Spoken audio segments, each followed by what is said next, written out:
Beloved, we be gathered here today to discuss the encroaching demise of Xbox. And I don't mean that metaphorically or figuratively or poetically or in any other fancy way. I mean the downward spiral of Xbox straight up. So let's go ahead and get started, ladies and gentlemen. Yo, peoples. Woo! What in the world is going on with Microsoft? What's happened? Who's running the show? What's wrong with them? What's wrong with them, Lord? Why are they making so many bad decisions? And I want everybody to realize that everything I say here today is just purely based off of my own opinion and from the facts that we, facts that we have receipts for. So it's not like Xbox and say like, oh no, this isn't happening. Oh no, that's not real. No, we got receipts. So with that being said, welcome to the madness of Xbox, a downward spiral deep dive and potential roasting session, but more than likely a roasting session towards the entirety of what I would consider one of the saddest saddest declines of what used to be one of the biggest gaming giants that exists in the world today. So before I get started, let me make sure that I got chat over here. Kitty, I saw you there. I saw you. I hope your day is going well today. Let me get chat off to the side here. One day I'm going to have a setup where I have a monitor right here so I can see chat over here and then have my work right here. I'll upgrade from a laptop sometime in the future, but yeah. Yo, Shonen Sensei. Oh, everybody. Good to see you. Lag? Yes, there is lag because I was loading up a web page. It was loading up a web page and it was slowing everything down because it was trying to load up. So if I just exit out of that tab, then it should be fine right now. Yeah.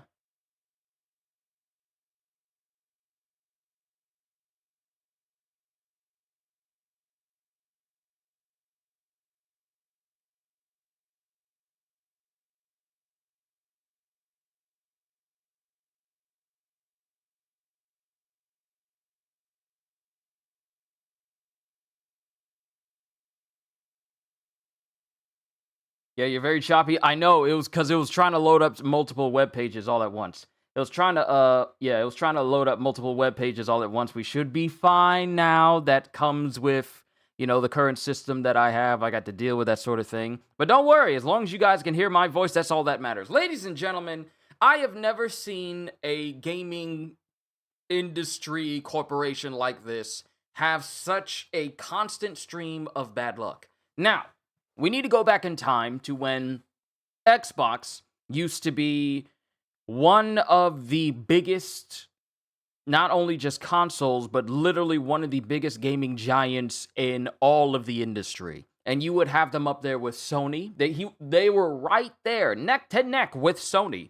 And then, along with Sony and Nintendo. Sony and Nintendo, for all intents and purposes, as it stands today, they're still fine. Ain't nobody saying like, oh, they're increasing the prices of PlayStation Plus and therefore the service is bad. No one's saying that. Sure, they've had missteps. They've even had very bad decisions as far as Sony is concerned and PlayStation is concerned. But nothing as bad as almost every decision that Microsoft has been making towards Xbox. It is incredibly sad because when I got done playing the PlayStation 2, I was done with the PlayStation 2 era. I didn't even have a PlayStation 3 yet.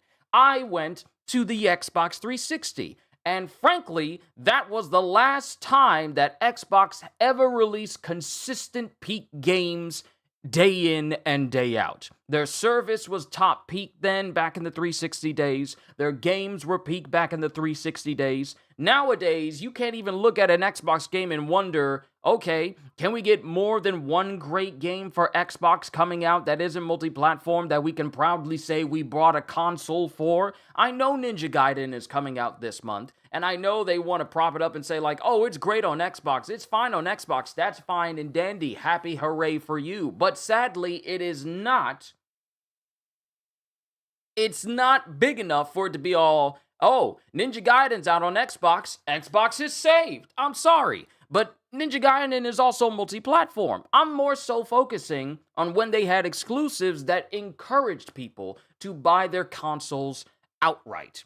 You know, other than Game Pass. Because if you haven't noticed, when it comes to Xbox, they like to show off games, but they also keep saying, oh, play it sooner on Game Pass. Enjoy this game more on Game Pass. You'll get the most out of Xbox when you have Game Pass. And I'm wondering, okay, do you have anything for your console that you can say, buy our console for, that doesn't have Game Pass attached? I've watched a lot of videos lately, I've listened to interviews, and I've just been wondering who is making these decisions for Xbox to be on the decline. And if you haven't noticed, they've gone from saying a lot of Xbox gaming to Microsoft gaming. Because recently, and they said this last year, they had a whole ad campaign where they started to show people that you don't need to buy our console, our actual console,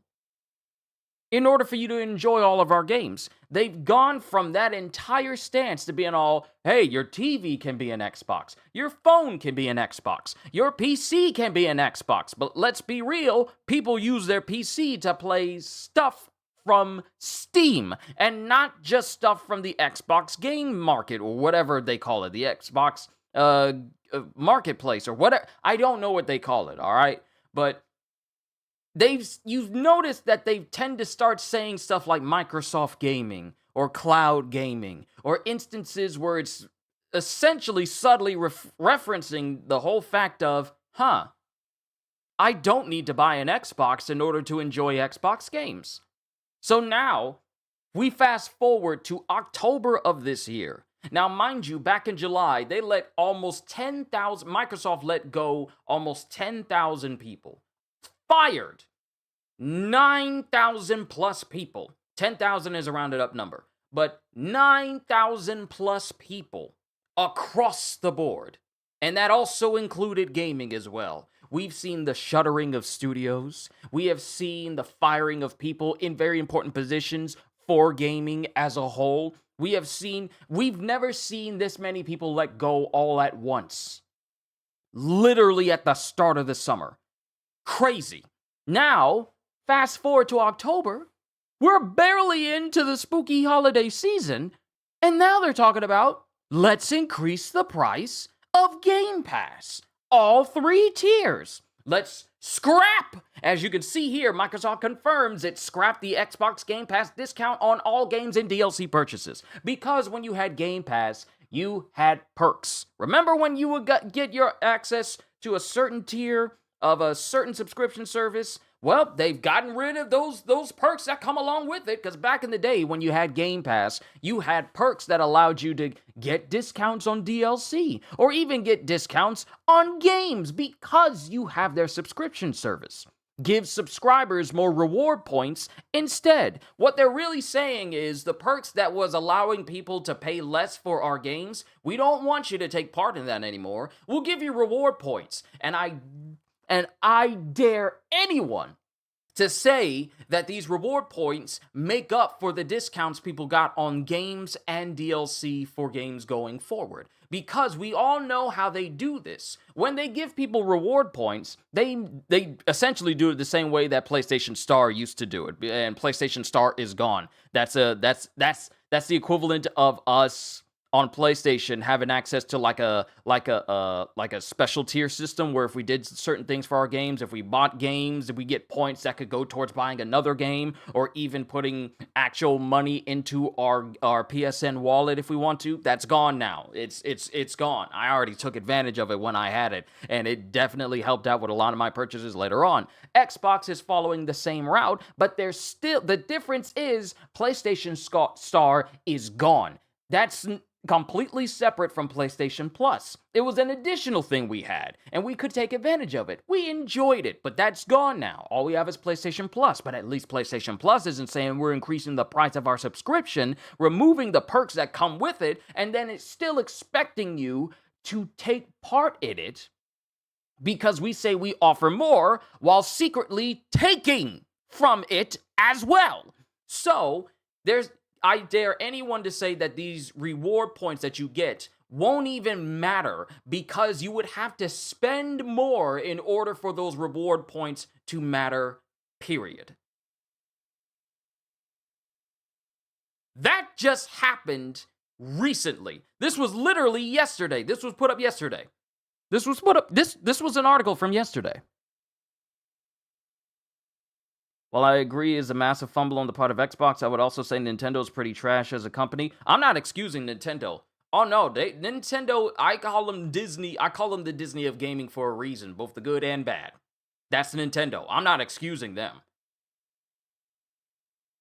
But they still release good stuff though. Despite all the bad stuff that they do, I won't even say they make up for it. It's evened out by the good games and good stuff that they actually release for Nintendo. They are absolutely horrendous. Don't think I'm overlooking the fact that they tried to patent the very act of summoning in video games. Don't think I overlooked that. No, that's stupid. That's incredibly stupid. Actually, we've put out a patent. We put out a patent to make it so that if a game has summoning in it, then that's our patent, and we could possibly infringe on the thousands of video games that have released before Pokemon was a thing. So don't think I'm overlooking that with Nintendo, but we're not talking about Nintendo today. We're talking about Xbox and every bad thing that they've been doing concerning their decision-making for the countless amounts of Xbox players who don't deserve any of this. They've had their fair share of oops, but I like them as a whole to some degree. No. They laid off 9,000 people and had the nerve to announce the new revenue. Exactly. Little Frost, hi, hello, how are you? Microsoft Xbox plans to include Steam as a service with their next console. This means you'll be able to play any game on Xbox, including PlayStation exclusives.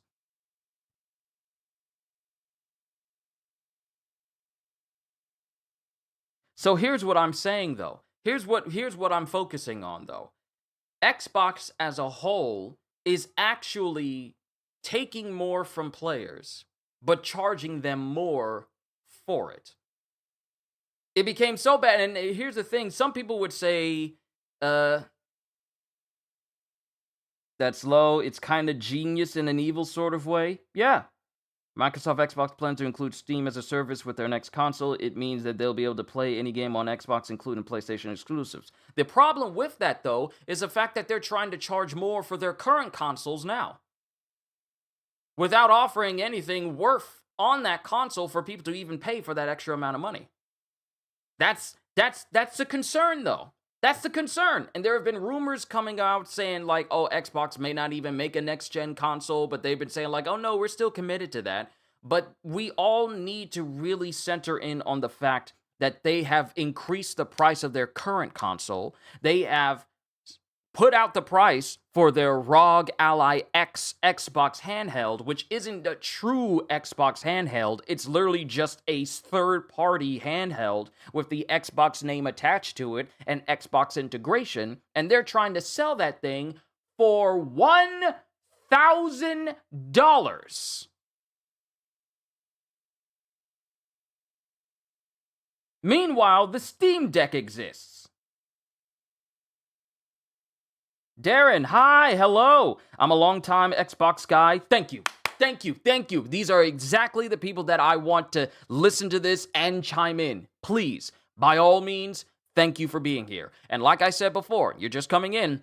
I'm not saying this to be rude to Xbox. I'm just questioning the decisions that have left Xbox players like you high and dry in ways that I never would have thought a company would have. Considering they just said our revenue is doing so well. Mind you, revenue doesn't mean all money that they've earned, because you have to account for costs of making games and advertising and all that stuff, and even paying back shareholders for the amount that they want from them. They said we did so well in the fiscal year of 2025 that we made $5 billion. Our revenue is $5 billion. But they're increasing the price of their console. They're increasing the price of Game Pass. They really want to increase the price of their games.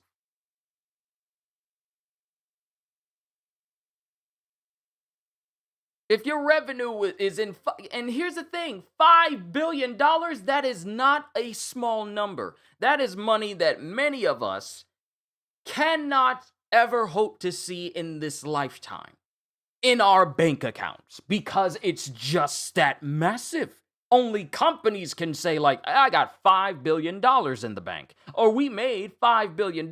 It is such a large... Mihai, hi, hello, how are you? $5 billion? But apparently you don't have enough to make it so that you can keep selling your consoles at the price it is. You can't keep Game Pass at the same price that it is. You can't keep your games at the same price that it is. But you're so proud that you made $5 billion. Something ain't mathin'. I'm not an analyst. I'm not an expert with numbers and money and stuff when it comes to companies and what have you, okay? I can only say what I see. And what I see is heavy mismanagement. Because there is no way you're going to look at me as a consumer. And I'll read what you just said, Darren, because I really want to finish that. I really want to finish what you said, because you bring up a very good point. You can't tell me that you're looking at the market today. You're looking at the economy in the world today. You're looking at how much people's wages are. You're looking at how much trickier things have become, and even more concerning things have become, to literally buy anything, especially when it comes to consoles or high-priced items. It's the holiday season. It's getting closer to it. People are going to want to get consoles for their kids or their teens or their students who have been doing very well. Maybe they want to bless somebody. And we're coming up on that season where people are going to be wagering whether or not getting a new console is worthy of your time. I have a PS5 and I have my Switch. This is all I have. I game on my PS5 and I game on my Switch. I don't need anything else. I don't need any high-priced items. I don't need any super expensive stuff. The last big ticket item I got was like the super deluxe edition of Borderlands 4, and that was it. And I'm pushing already 300 hours into that game with just one character alone. I know I got my money's worth, and I know they're releasing stuff later down the line, so I'm good there. I'm still going to get Hyrule Warriors and possibly even Metroid Prime in the future, but those are games. So when you look at these consoles and you look at this company, Xbox, and you wonder, how did we go from PlayStation players, and myself included, because I myself said it would be cool if PlayStation got Halo. That's how amazing Halo was back then. Halo Combat Evolved, and Halo 2, Halo 3, especially Halo 3, literally one of the greatest games of all time. And me, as a PlayStation player, was all like, how come we can't get anything like that? I thought it was insanely cool. Halo was amazing. Gears of War was amazing. Forza Motorsport was amazing. Splosion Man from the Xbox Arcade. Halo Reach. All of these different games came out. And I was just wondering, when could PlayStation have something like that? Then, PlayStation started releasing games. They started releasing good games. God of War. Uncharted. Infamous. All of these different games that came out that said, oh, Oh, okay. Y'all doing good. Y'all doing good. So we move on from the Xbox 360 era and we get the Xbox One. And now we're here in present day looking at Xbox. Can anyone tell me what is the best selling Xbox game right now? Can anyone tell me? Also, a better question.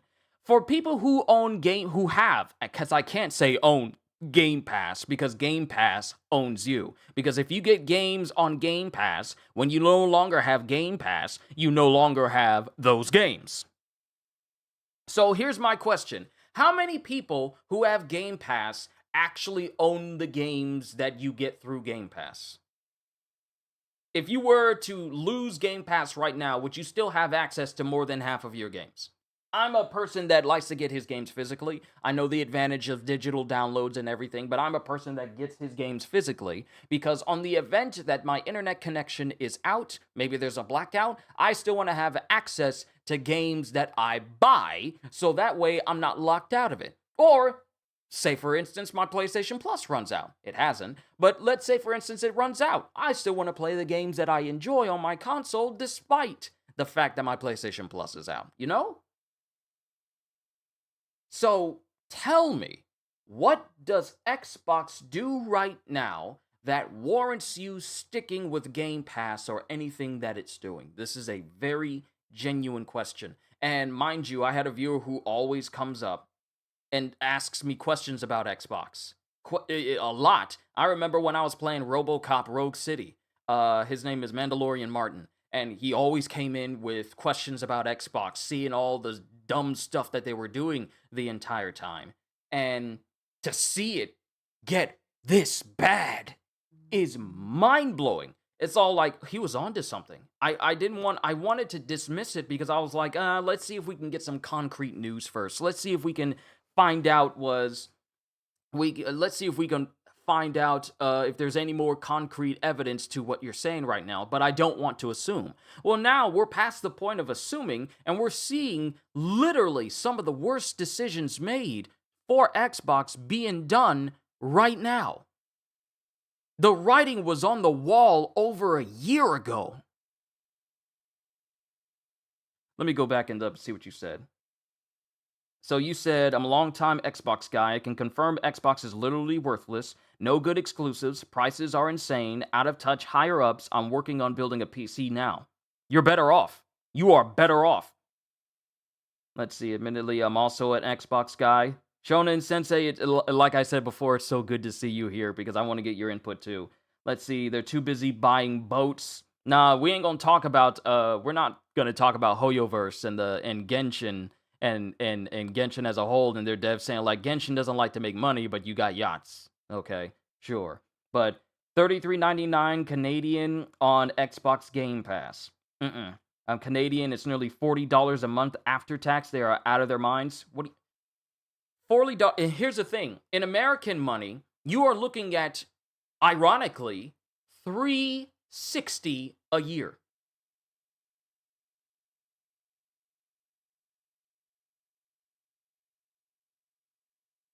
You're looking at potentially $360 spent on Game Pass to keep it running. On top of games that are costing $70 to $80 because they want their games to cost $80, even though they have yet to release a game that warrants $80. Not to mention the paraphernalia and accessories you get for the Xbox as well. You got to think of replacement controllers. You got to think of just in case something goes wrong with the cord, a new HDMI cord. Or you got to think of, or maybe even getting a brand new console. You got to think about all this stuff, and they're asking for you to literally offer an arm and a leg in order to keep engaging with their business while you, the consumer, get less. Generally do believe this is Xbox's last console. People who think they won't cancel before launch are naive unless they decide to pull some crazy stuff, but it's unlikely. I agree. Xbox as a company is a shell of what it used to be. Yep. Don't have Game Pass because I mainly play single-player stuff that I own, and the multiplayer games I do are free to play, so it's essentially worthless. Haven't bought Game Pass in literally over a year. Actually canceled yours the other day, but you have the games in physical form. I applaud you. Have an Xbox because it is a decent console that is able to run AAA games, granted not to the same degree as higher tier alternatives like PC or PlayStation. While not perfect, it serves its purpose. I understand. I understand. It's fine. Hey, if you enjoy Xbox, don't let what I'm saying make you feel downtrodden or feel like you've wasted your time. I just want you to know that you are not being fairly compensated as a consumer based off the stuff that they're doing. You deserve way more. Way more. So, as we get into this, let's just think about what Xbox used to be and why everything that they do is so incredibly disappointing that I wouldn't be. Because here's another thing to take into account. Xbox, while what and Shonen Sensei, this is no dig at you, but despite the fact that you enjoy Xbox, you are not getting games that would have you tell people to buy an Xbox as well. Can I be real? Xbox is not releasing games that make people want to buy an Xbox. Oh, Ninja Gaiden coming out? That's nice. It's on Xbox. Yeah, but it's also going to be on PlayStation. So that's not a big major thing. It's not a console exclusive. It's not coming out first on Xbox. It's literally dropping on Xbox and PC and I believe PlayStation as well. I'll look into it a little bit later just to confirm because I haven't looked into all the consoles it's coming out for, but I believe it's also coming out for all consoles, save for Switch 2, because you and I both know that despite how powerful the Switch 2 is, it's not running Ninja Gaiden. But all the games that you have right now, that's all fine and dandy, but Xbox should have been way past the point of where half of their games don't even run at a smooth frame rate. Oh, this is the artistic vision that we had for the video game. Bruh, what you mean artistic vision? None of us are because 60 FPS tends to be a pretty standard thing for a lot of games right now. And if they're not, they tend to be put into an update that makes things run a whole lot better later on. Not everything, because I'm still waiting on a 60 FPS patch for Dishonored. I'm still waiting on a 60 FPS patch for Red Dead Redemption 2. To this very day, it's still mind-boggling that we don't have something like that, despite all the money that Rockstar makes. So, it's not every single game, but it should at least be the standard. You understand? So when you get all these AAA games that cost you $70 to $80 and they don't even run smoothly, and it requires a patch after the fact, after public outcry has happened, we should be past that point already. There's literally no excuse why you can't have a game that runs smoothly on a console that costs 4 digits. Not 4 digits, but 3 digits. Good lord. It better not. You know what? It's about to be 1 o'clock on the 7th of October. We better not see anything about them trying to increase the price of Xbox to 4 digits. Well, granted, they're trying to do that with ROG Ally X. That's $1,000. So I'm kind of correct. They're trying to charge you. They want you to spend money on games that don't even run smoothly on a console that costs 4 digits. On a handheld that costs 4 digits. That's insane. That's insane to me. We should be past that. Everything that Xbox does right now should be to make sure that people keep buying their consoles and enjoying their games. Games from Xbox should be the talk of the town with how well they should be doing, but it's not.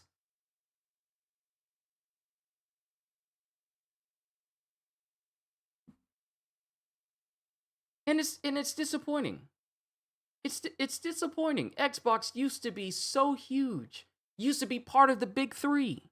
You know, PC existed, but the big three was Nintendo, PlayStation, and Xbox. The big console big three. You know, like Naruto, One Piece, and Bleach. One Piece is still ongoing while Naruto and Bleach are over and done with. So the big three has changed.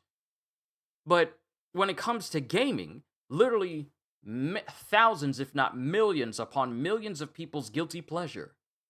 When they get home from work, when they get home from school, when they want to get away from a dangerous situation and they just want to calm themselves by playing games like Gears of War or Halo or any other game that releases on Xbox, they should be coming home to a console that isn't trying to nickel and dime them throughout their life. You understand? That should not be what a console does. And that's exactly what Xbox is doing. They used to be a global giant. But if you've noticed, Microsoft has been leaning more and more into a whole bunch of AI stuff. They've been putting a lot more effort into cloud gaming. They've been putting a lot of effort into trying to encourage people with digital purchases or getting Game Pass rather than trying to let people know that, hey, we still have games worthy of you buying outright rather than you trying to get a discount and get stuck into a subscription service that we're going to moderately increase the price of for literally no reason, because there is no reason for Game Pass to increase its price. There's no reason. If you're making $5 billion in revenue, there's literally no reason for Xbox to increase Game Pass prices across any of its tiers at all. At all. At all. That's an excuse. What they're seeing is a market where they can subtly tell people, hey, it's worth it if you buy into Game Pass, and then increase the price out of nowhere and still expect people to stick with it. The site for people to cancel their Game Pass subscription literally crashed because of the amount of people trying to stop their subscription because they didn't want to pay extra for people who are already at the ultimate tier. When you got the people who are paying the most amount of money for their Game Pass subscription and they're saying, I don't want to be a part of this anymore because I'm already paying enough, you've made a mistake. You're losing people. People already want to boycott Xbox because of the bad decisions that they're making. Also, if you ever thought that, I guess I could get to the lowest tier of Xbox Game Pass, sorry, that tier is going to be coming with tons and tons of ads.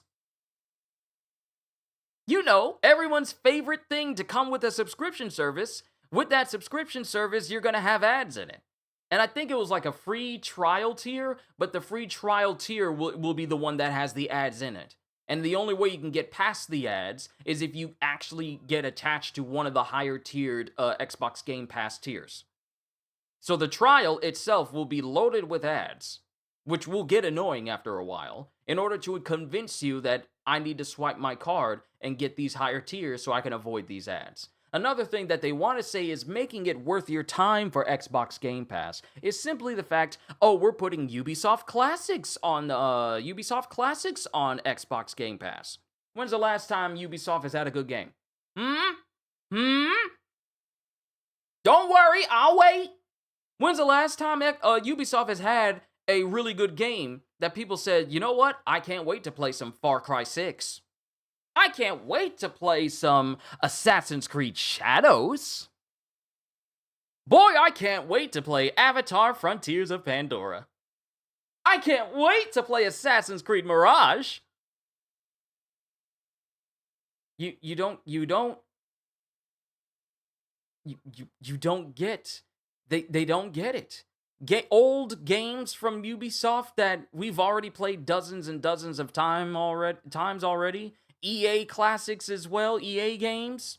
And EA is making a whole bunch of bad decisions, including the fact that the entire company has been bought out by Saudi Arabia. So people are already iffy on that business decision already because we don't know what's going to happen to EA once this deal officially closes.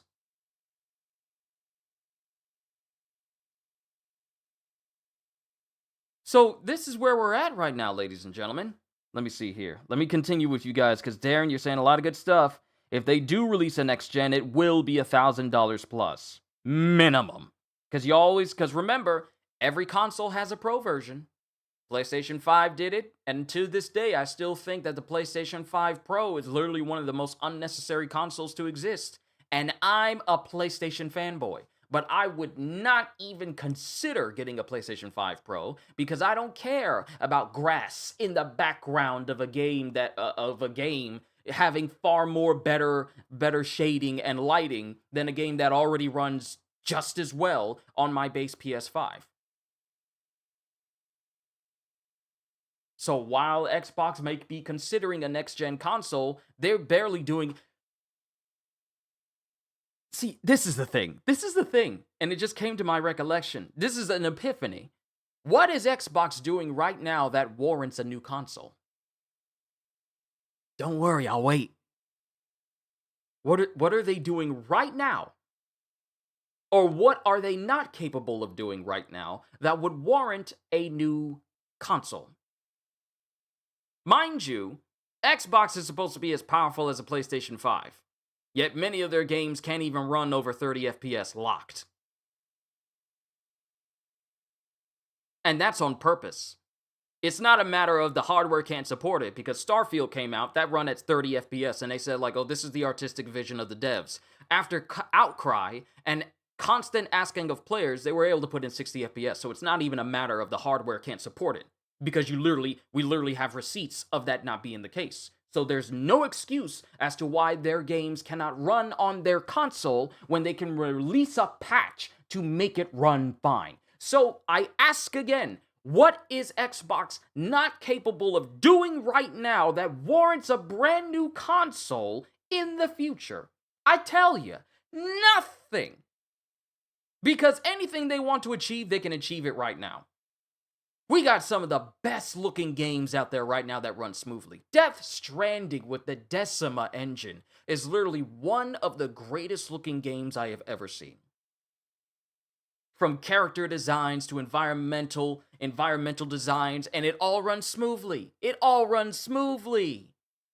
So there's no excuse as to why things can't run fine. So what would even warrant a brand new console? You're barely doing anything with the hardware right now.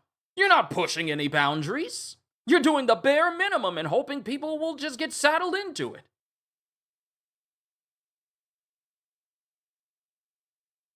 I'm not doing this to y'all. I'm doing this to Xbox. I'm doing this to Microsoft. You're not doing anything with your console to warrant a new one. You're not exploring the absolute limits of your console unless you already reached the limits and you're still trying to say that it's still good to go. And that surely can't be the case, right? Surely you wouldn't release a console that is barely able to play its own games if not to try and keep up with everyone else in a vain attempt of trying to remain in the big three of gaming, right? Surely you wouldn't do that. Surely you wouldn't lie to your consumers or nickel and dime your consumers in order to make it so that they can get limed into some subscription services that they more than likely do not need at all. If you were confident in what you were doing, you wouldn't have to encourage people to get Game Pass in order to get the most out of their console, when all you really have to offer on your console is just possible early access to games, and, in the past, DLC discounts and even gaming discounts. But as you can see here, it's gone. It's gone. We haven't even gotten to the article. I've just been ranting this whole time. Let me see. And I guarantee it won't even break 120 FPS. Look.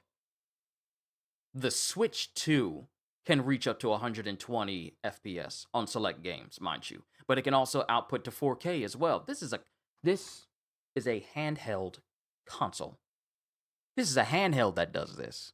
You mean to tell me Microsoft saying that the Xbox is one of their most powerful consoles that they've ever made, one of the most powerful consoles ever? You mean to tell me that it can't do that bare minimum at all?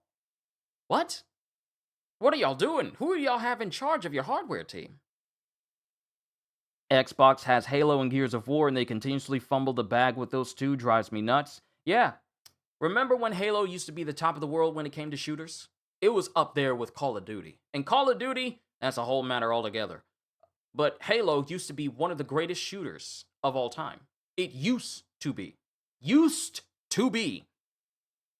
But then Microsoft started fumbling Halo, not just in gaming, but in every aspect of the Halo franchise as well. Their TV show, not good. It is not good. Halo Infinite was supposed to be a reinvention, but also a brand new instance for Master Chief and the story of Halo as a whole, and that fumbled. That you see them put events out for multiplayer, but it's like they don't care. They don't have the same level of quality that Halo used to convey. Master Chief used to be one of the characters that we could talk about and be all like, wow, Master Chief is awesome. And mind you, his character is good. But you can only truly, really enjoy Master Chief when you look at the past stuff that he's done. Not the new stuff he's doing, but the past stuff. Gears of War, I'm not going to say it's bad, but they haven't really been doing it justice, really, just to be honest. I know we got Gears of War E-Day that's coming out. It remains to be seen if it's still going to be good or not. So we'll have to see, but at the same time, it doesn't feel like it used to either. Let's see. Xbox best course correction right now would be to reverse the subscription raise. Yes. And make multiplayer free again. Paying for multiplayer when you already pay for internet in 2025 is insane. Yeah. We need you to pay for our subscription service so you can play with your friends. But we don't care about what other life things you got going on. If you want to get the most out of your console right now, you just couple more dollars. Couple more dollars. Come more. Give me more. Give me more! And it's sad. And they'll tell you that it's worth your time. But is it really? Let me see. Let's see. That would be Assassin's Creed Black Flag in 2014. Assassin's Creed Black Flag, I want to say, was the quintessential best Assassin's Creed game that to this day I'm still wondering why they don't have a 60 FPS patch or a remake on the way. There have been rumors about a remake, and we haven't heard anything from it. But Assassin's Creed as a whole, it's literally a shadow. Not even a play on words of Assassin's Creed Shadow, of itself. It used to be something I could say, oh, I can't wait to play Assassin's Creed. That was me when I was playing Origins. That was me when I was playing Odyssey. And it faltered heavily when I started playing Valhalla. And after that, I said, I'm never playing another Assassin's Creed game again, because it's just like, these are games that are made to be slogs.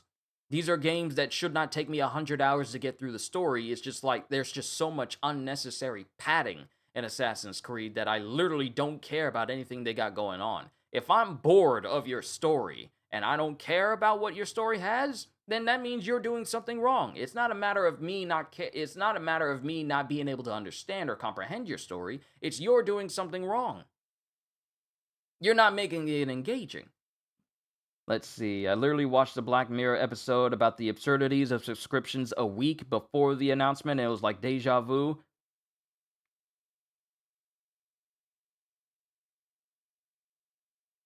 See, in the episode, they basically have a subscription to live, and the lower tiers get so annoying with ads, you are forced to pay up. They're shooting themselves in the foot is what they're doing. I see no console being a profit or popularity to them.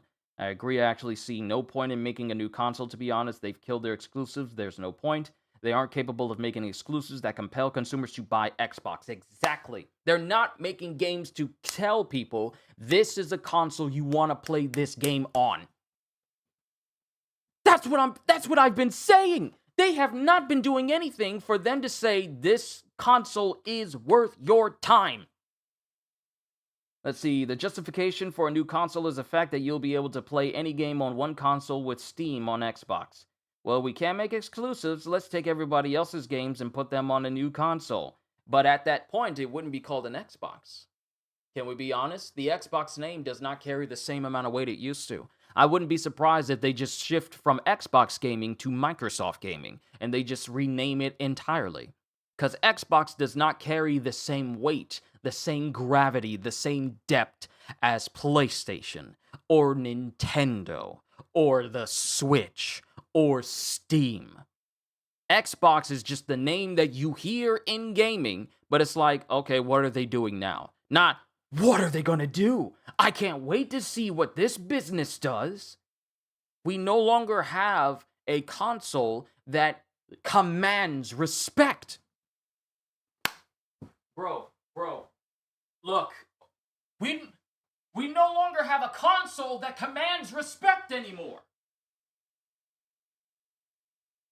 Sony commands respect with PlayStation. Nintendo commands respect with their Switch. PC commands respect with Steam. But Microsoft just has Xbox. And we're just looking at them with rolled eyes.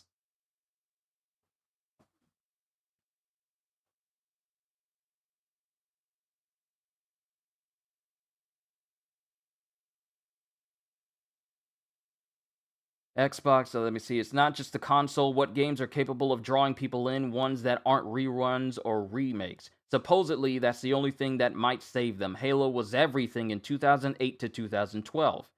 Back when the hype flooded the house because of the theme song. Literally one of the best gaming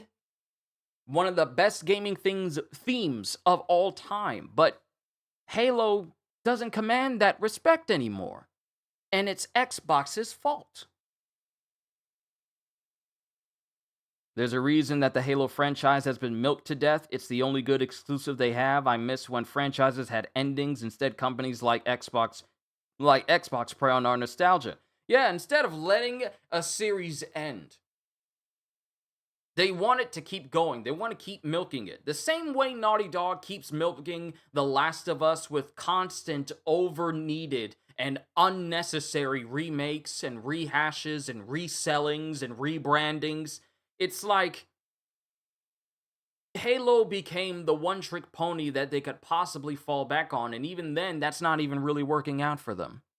So it's a disappointment, okay? It's a disappointment to witness, literally, what I would have considered the next-gen console from me moving from PlayStation 2 to a much better console. Still got the Xbox 360 in our man cave, all right? We still got the cords and everything, but I don't think it works like it used to. It's just a paperweight now. But that was my next-gen console growing up. I enjoyed Halo Reach. Playing Horde mode with my sister was amazing. Playing Horde mode with my dad in Gears of War 2 was the quintessential father-son gaming moment, and we did it all the time. When he wasn't working, because at the time he was still in the army, he hadn't retired yet, but when we got the chance, we would play on Gears of War 2, and we would always go to the farm map. And it was the map that was in the snowy farm rural area, and it had the bridge going to two different sides. We would hold up in the barn. My dad would put spiky grenades in the door. I would snipe from the top stairs, and we would continue on until both of us could not make it anymore. And we would make it long rounds playing that game. We had fun doing that. But that was then. This is now. And I can't for the life of me understand how I saw a console that I was thinking was fantastic. Xbox was the first console I ever played Borderlands on. It's because of Xbox that I love Borderlands right now. It's because of Xbox that I bought a second version of Skyrim. I bought Skyrim on PlayStation, but I also got it on Xbox because Xbox had the exclusivity early release for Dawnguard back in the day. I bought it then. But now we get to the article saying that Microsoft confirms it scrapped the Xbox Game Pass discount on all games and DLC purchases. Gives subscribers more reward points instead.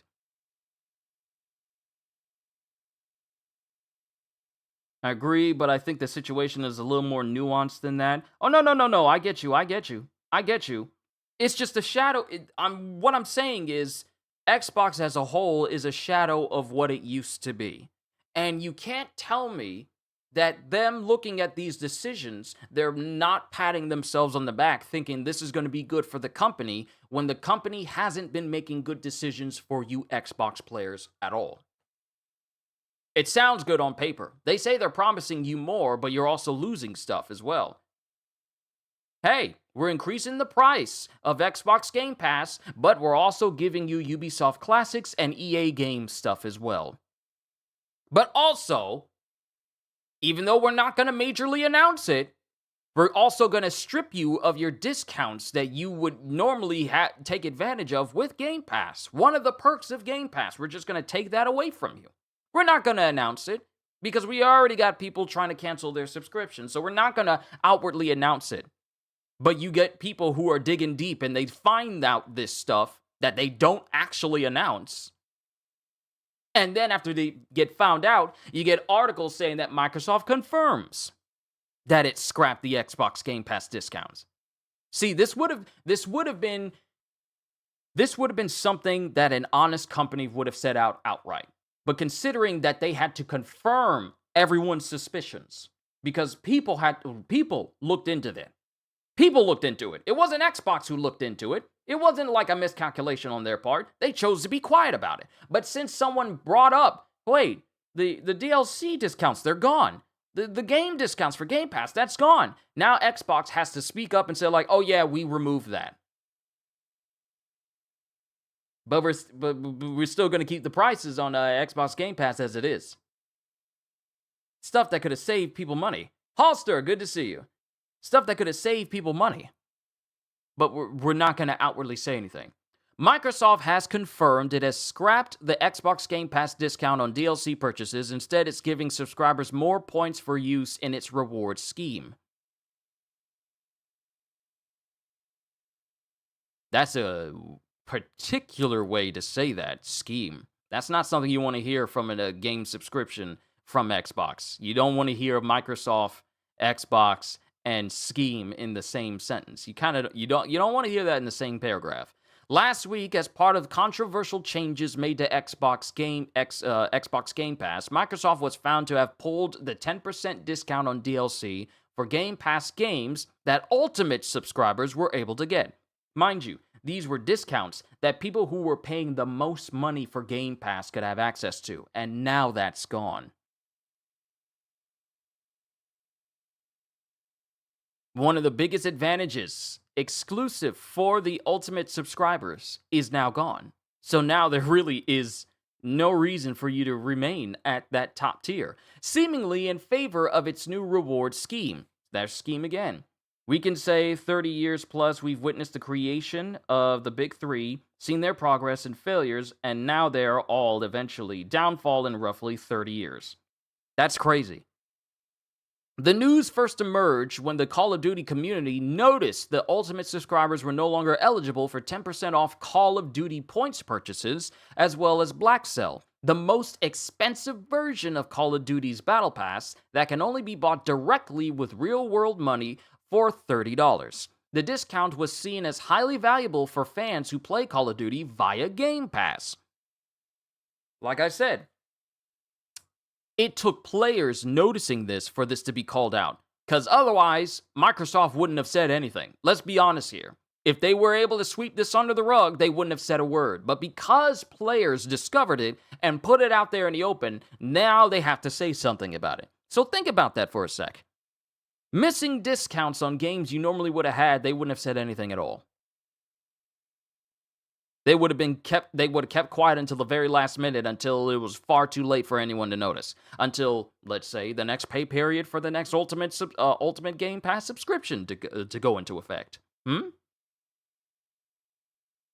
While I agree this is a horrible move on the part of Xbox and that they are not what they used to be, I still don't see how this is worse than what Nintendo has done with the release on the Switch 2. Do you mean trying to sell a $450 Switch 2 with Mario being $80? That's not good at all, because frankly, a lot of people have already surmised that Donkey Kong Bonanza should have been the flagship game that came with the Switch 2 first, not Mario Kart. So it's not even a matter of like, oh, this is worse than what Nintendo is doing. Nintendo's doing some bad stuff, but let's be real here. Xbox is not doing less worse. They're doing just as bad. They don't get a pass. They don't get a pass. They're doing this on purpose. They don't have to. That too, Mario is overused. Yeah, Mario's overused. Can we get Kid Icarus back? Where's Star Fox? Where's Star Fox? It took us several years for us to get a brand new Metroid. A brand new Metroid Prime. Let me be real. Let me be honest here. A brand new Metroid Prime. But no, Xbox doesn't get a pass just because some of the things they're doing is less bad than Nintendo. They don't get a pass, and I won't be giving them one either. Because for you Xbox players, y'all are not getting well compensated for the amount of years that y'all are stuck with this company. I mean, that Nintendo has put out multiple statements saying that even if you buy the physical copy of their games, you don't legally own them. What you have purchased is a license to play their games. That is morally horrendous. You're not wrong. You're not wrong at all. That is morally horrendous. It is bad for you to say that the game that I put money into and bought, I don't actually legally own them.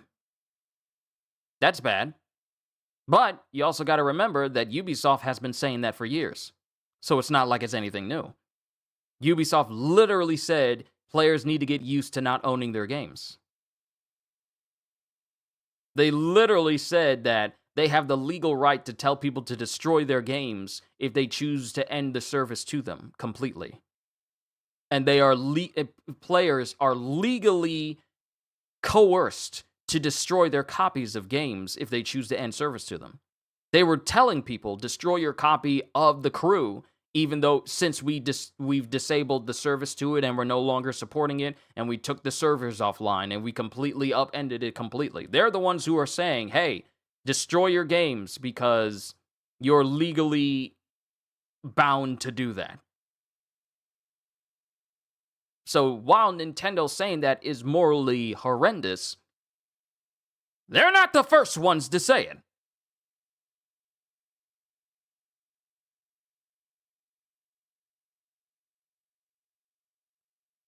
Nintendo's doing bad stuff, but it ain't $700 for a 5-year-old console, and they tried that raising prices of games, but that got shut down real quick.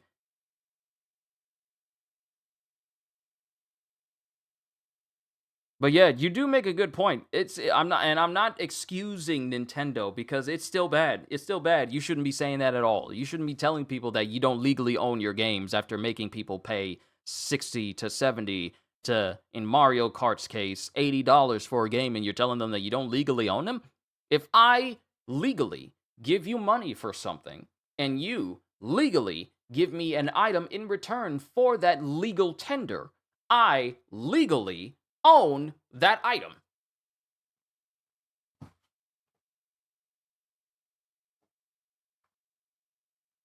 If I walk into a store legally during its legally open hours, I give you my legally tendered $69.99 or $70 with tax, and I give it to you, and you process it in a legal monetization manner, and then you hand me the game along with the receipt that tells me that I legally purchased this game. I legally own this game. There ain't no semantics here. Because if that's the case, then car companies would say, like, even though you spent money on this car, you don't legally own this car. See, that's Nintendo's issue. They want to use wordplay, but we're not stupid. But Xbox doesn't get a pass just because Nintendo says Xbox still doesn't get a pass. They don't get a pass. They don't get a pass. Nintendo may be doing some messed up stuff, but Xbox is literally saying, we want to give you more, which isn't more, while you spend more, and we really don't go out of our way to make it sure that you are well compensated for your efforts at all. So no, they don't get a pass at all. No excuses. Let's see. The discount was seen as highly valuable for fans who play Call of Duty via Game Pass, but fans discovered that the discount removal extended beyond Call of Duty to encompass the majority of individual DLC packs for Game Pass games. None of this was mentioned in last week's Ultimate subscription price rise announcement. Microsoft has now issued IGN a statement confirming the change and pointing subscribers to its official website for more information. I mean, you don't unless you pay in full or get the title, so you don't own the car unless you've paid it off. I know. Semantics. I know. Using the car was probably more than likely a very bad example, considering that people be paying off their cars for a long time. So it's not. It may be in your name, but it's not fully yours until it's completely paid off. So it's not necessarily the best example. Yeah, it was that using the car probably wasn't the best example. So my apologies for that. I can admit when I made a bad example. So it's not like I'm not going to say like, no, you're wrong. I know what I said. No, it's fine. Thank you, Kitty. Thank you for the correction. The fact that if your Switch 2 has stick drift and you take it upon yourself to fix it, Nintendo can brick your system under the guise of a legal modification. See, Nintendo is bad in a lot of respects when it comes to how much stuff they will allow and how much they won't allow in terms of modifying your console. Maybe you just want to fix what's going on with the console itself. But it's still bad. It's not good for Nintendo either. But we're not talking about Nintendo. They are not the topic of discussion. We are coming back to Xbox. They still don't get a pass just because Nintendo is making very bad decisions. But the thing with Nintendo is, despite the bad decisions that they still make a lot of good decisions. That's the difference. They make a lot of bad decisions, like this summoning patent, or trying to sue Pal World in this long behind lawsuit, or trying to tell people that if you mess with our console in any way, we have the legal authority to brick your entire system with all this flimflammery and flabbergastery and all this sort of things and all the smoke and mirrors and terms and conditions and whatnot. But that's Nintendo. I'm not making excuses for Xbox. They're 100% wrong. I just wanted to point out comparisons. Oh, no. You're fine. Don't even worry about it. This is what this entire discussion is for. Discussion. So don't feel like I'm saying like, no, you're just trying to bring in Nintendo. We're trying to focus on Xbox here. Don't detract from the topic. But no, you're fine. You're fine, Sensei. You're fine. Just poking you. I know. You know what's bad? When they have GameStop of all places taking shots at them. Nintendo and PlayStation don't have that, least in my knowledge. They had some moments. Actually, you know what? Back then, when Xbox was saying like, you don't own these games and you can't trade them or you can't do anything with them, PlayStation had that ad when it says like, hey, if you want to share your games with your friends, this is what you do. And they had a physical game and they handed it to I think it was a Shuhei Yoshida? I think his name is Shuhei. But they had one representative for PlayStation holding a game and then handing it off to the other person. It says like, that's how you share your games. And Xbox wasn't doing that at the time. There was a lot of red tape that they were doing around that, or they just said like, no, we don't do that at all. But Xbox saying like, hey, you know how Xbox Game Pass is charging you extra on their consoles? Yeah, we're not increasing the prices for the cards for Game Pass. When GameStop is making better business decisions than Xbox, you know you're making some bad decisions.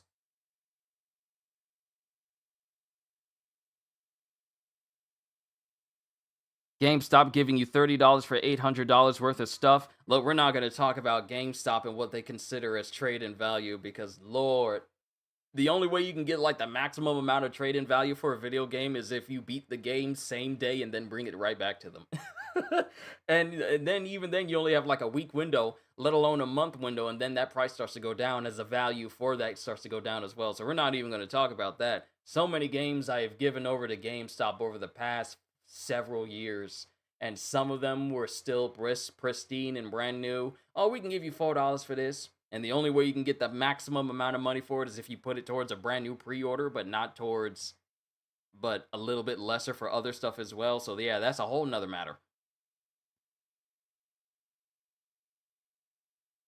But yeah, when GameStop is making better business decisions than you are, then you as a company need to look at the decision you're making and kind of reevaluate some things.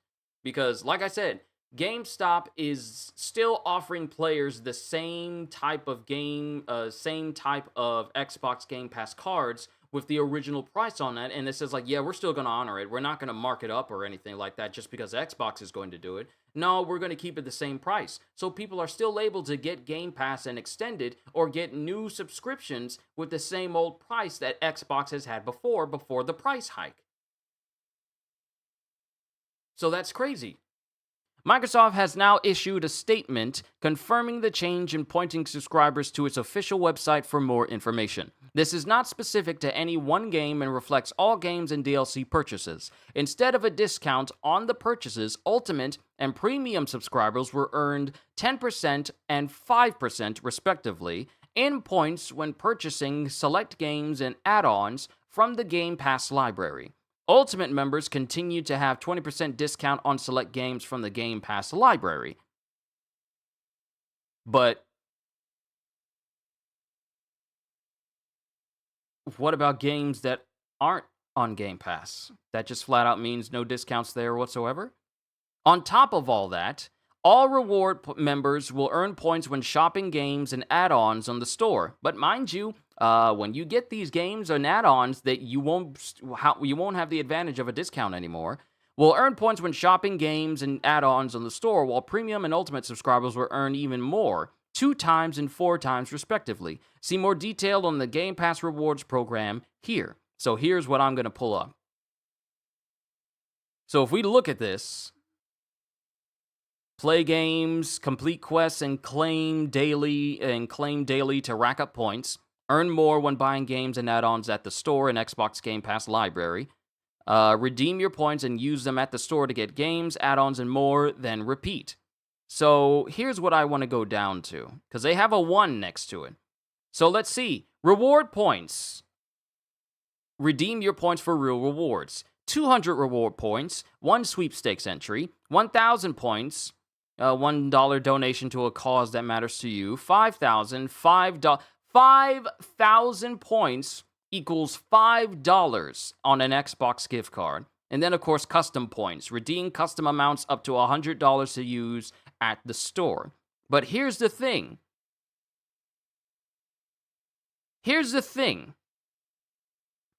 Let's see. Bonus earn rate of playing quests. You get nothing as a regular member. You get ×1 as essential. You get ×2 as premium. And you get 4 times as ultimate. Does anyone else remember Game Crazy, the GameStop knockoff attached to Hollywood Video showing my age? Who remembers? Who remembers EB Games? EB Games. Remember? That used to be a gaming store before GameStop took over. That was a place I used to go to as well. That used to be a thing. Before I frequented GameStop, I frequented EB Games for a very long time. I remember Radio Shack. I remember Circuit City. I remember the red building the place had. I remember walking into a Circuit City and they had TV shows playing everywhere, music playing everywhere, and a giant section. Gajil! Good to see you, bro! And they had a giant section that had like the big giant cardboard boxes that had like the little table on it where they would sit CDs inside of it or movies inside of it, and they had like a whole sale going on. And I think that was the last time I went to Circuit City was probably one of the last days that it was actually open before the entire company went belly up. But just a nostalgia moment for me. And before EB Games, there was Blockbuster. To this day, I remember playing the games that I got from Blockbuster was Banjo-Kazooie and Legend of Zelda and Banjo-Tooie. And moving up from there, there were games like Shadow the Hedgehog and Burnout Revenge. So many memories from these old places. But looking here, let's see, you get access to quests, but they don't give you anything if you're a regular member. You don't unlock exclusive stuff, and you don't earn additional rates for playing quests because you don't get them at all as the base level Xbox Game Pass member. And the max you can earn per year, max earnable play value per year. Max earnable you can earn per year is just $20. Essential is $25. Premium is $50. And the ultimate is $100. And even Essential doesn't give you access to exclusive quests as well, but at least you get an earnable rate from it. But Premium and Ultimate are the ones that give you the most. What you get for shopping, you get... Here it is. So, you get 10 points per dollar spent when you're a member. You also get 10 points as an Essential member. You get $20 points per dollar as a Premium member, with additional points for select Game Pass library games and add-on purchases, and you get an additional 40 points for Ultimate. So let's crunch the numbers here. Now, mind you, it just said you need 5,000 points for $5. All right? So let's do this. Let's pull up the calculator.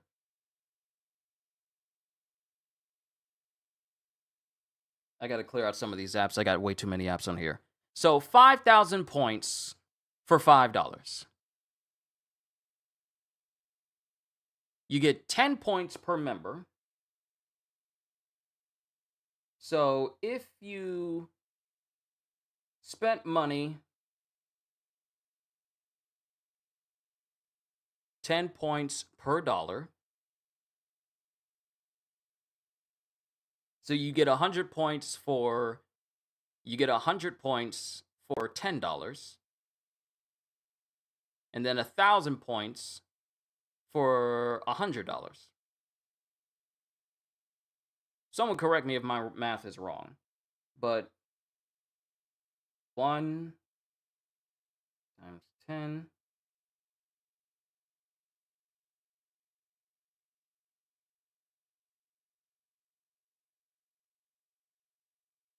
So if you spent $50, you'd essentially just be getting...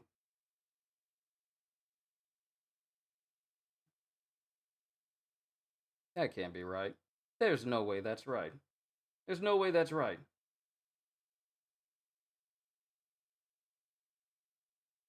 There's no way that spending $50, 10 points per dollar, and you only get 500 points. That can't be right. My math must be wrong. This is the reason why I don't like doing math stuff in general, because I don't do it often enough for me to be incredibly proficient. But that doesn't add up. 10 points per dollar. So if you spend 1, 2, 3, 4, 5, that's just 50 points.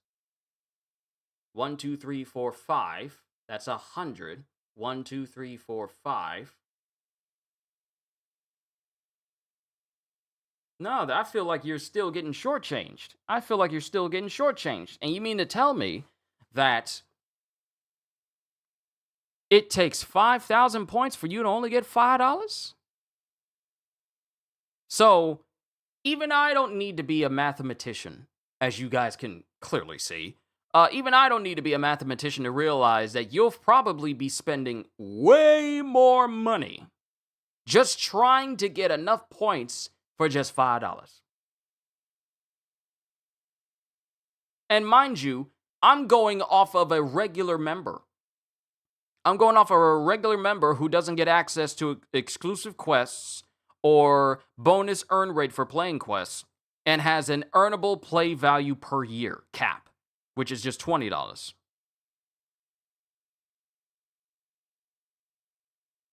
So not only does the points thing just not even seem lucrative, but you're going to be potentially spending more, because when it comes to you doing these quests, they have a cap. They're part of dailies. You would need to do this all the time in order to build up enough points to even make a slick a difference for a singular game. My math can't save a goat, but to answer your question, a pound is like, okay, you guys are talking about pounds and quids. Xbox is more like a third-party publisher than a gaming company at this point. They pretty much have no exclusives, and they're going in the direction of its player base having access to PC games, which will then just make people wonder, well, after all this time, I probably should just invest in a PC. So, another thing that popped up was essentially this. This is the Xbox console pricing as of October 3rd this year. So the Xbox Series S with 512 gigabytes is $400. The Xbox Series XS with 1 terabyte is $450, literally the price of the Switch 2. The Xbox Series X Digital costs more. Well, actually, no, it's still bad. The Xbox X Digital is $600. The Xbox Series X is $650. And the Xbox Series X 2 terabyte Galaxy Black Special Edition is $800.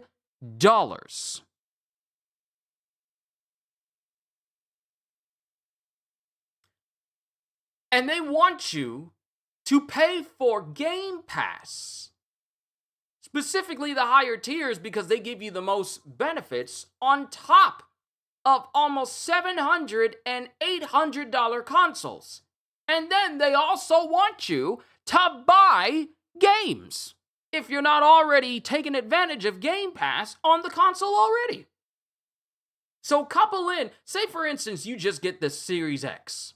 You just get the Series X, so that's $650 plus tax. Then you got to factor in the new prices for Xbox Game Pass, which is now up to $30. So that's already almost $700 right there. Then you got to think about the games you're buying with this, because you're not just going to buy just one.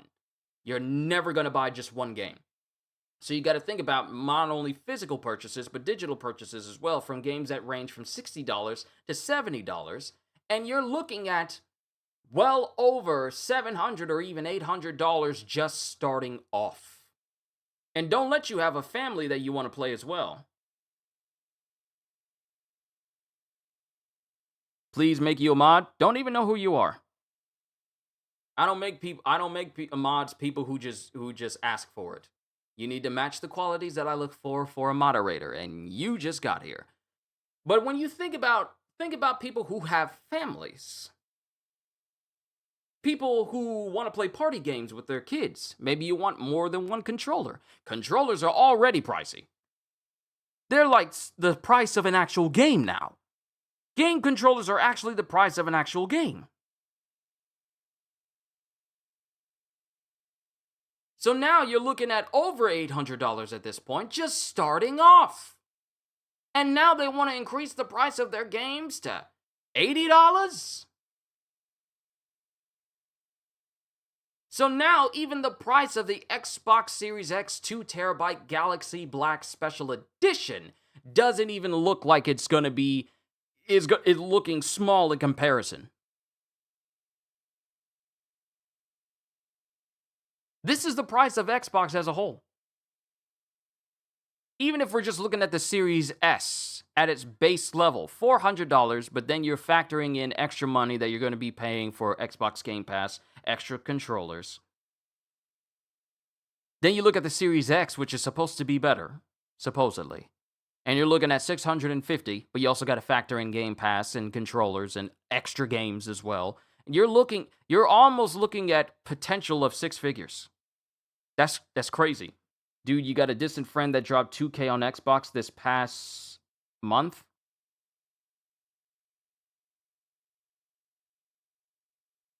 I had to look at that again. Did you say $2,000 on Xbox? Why?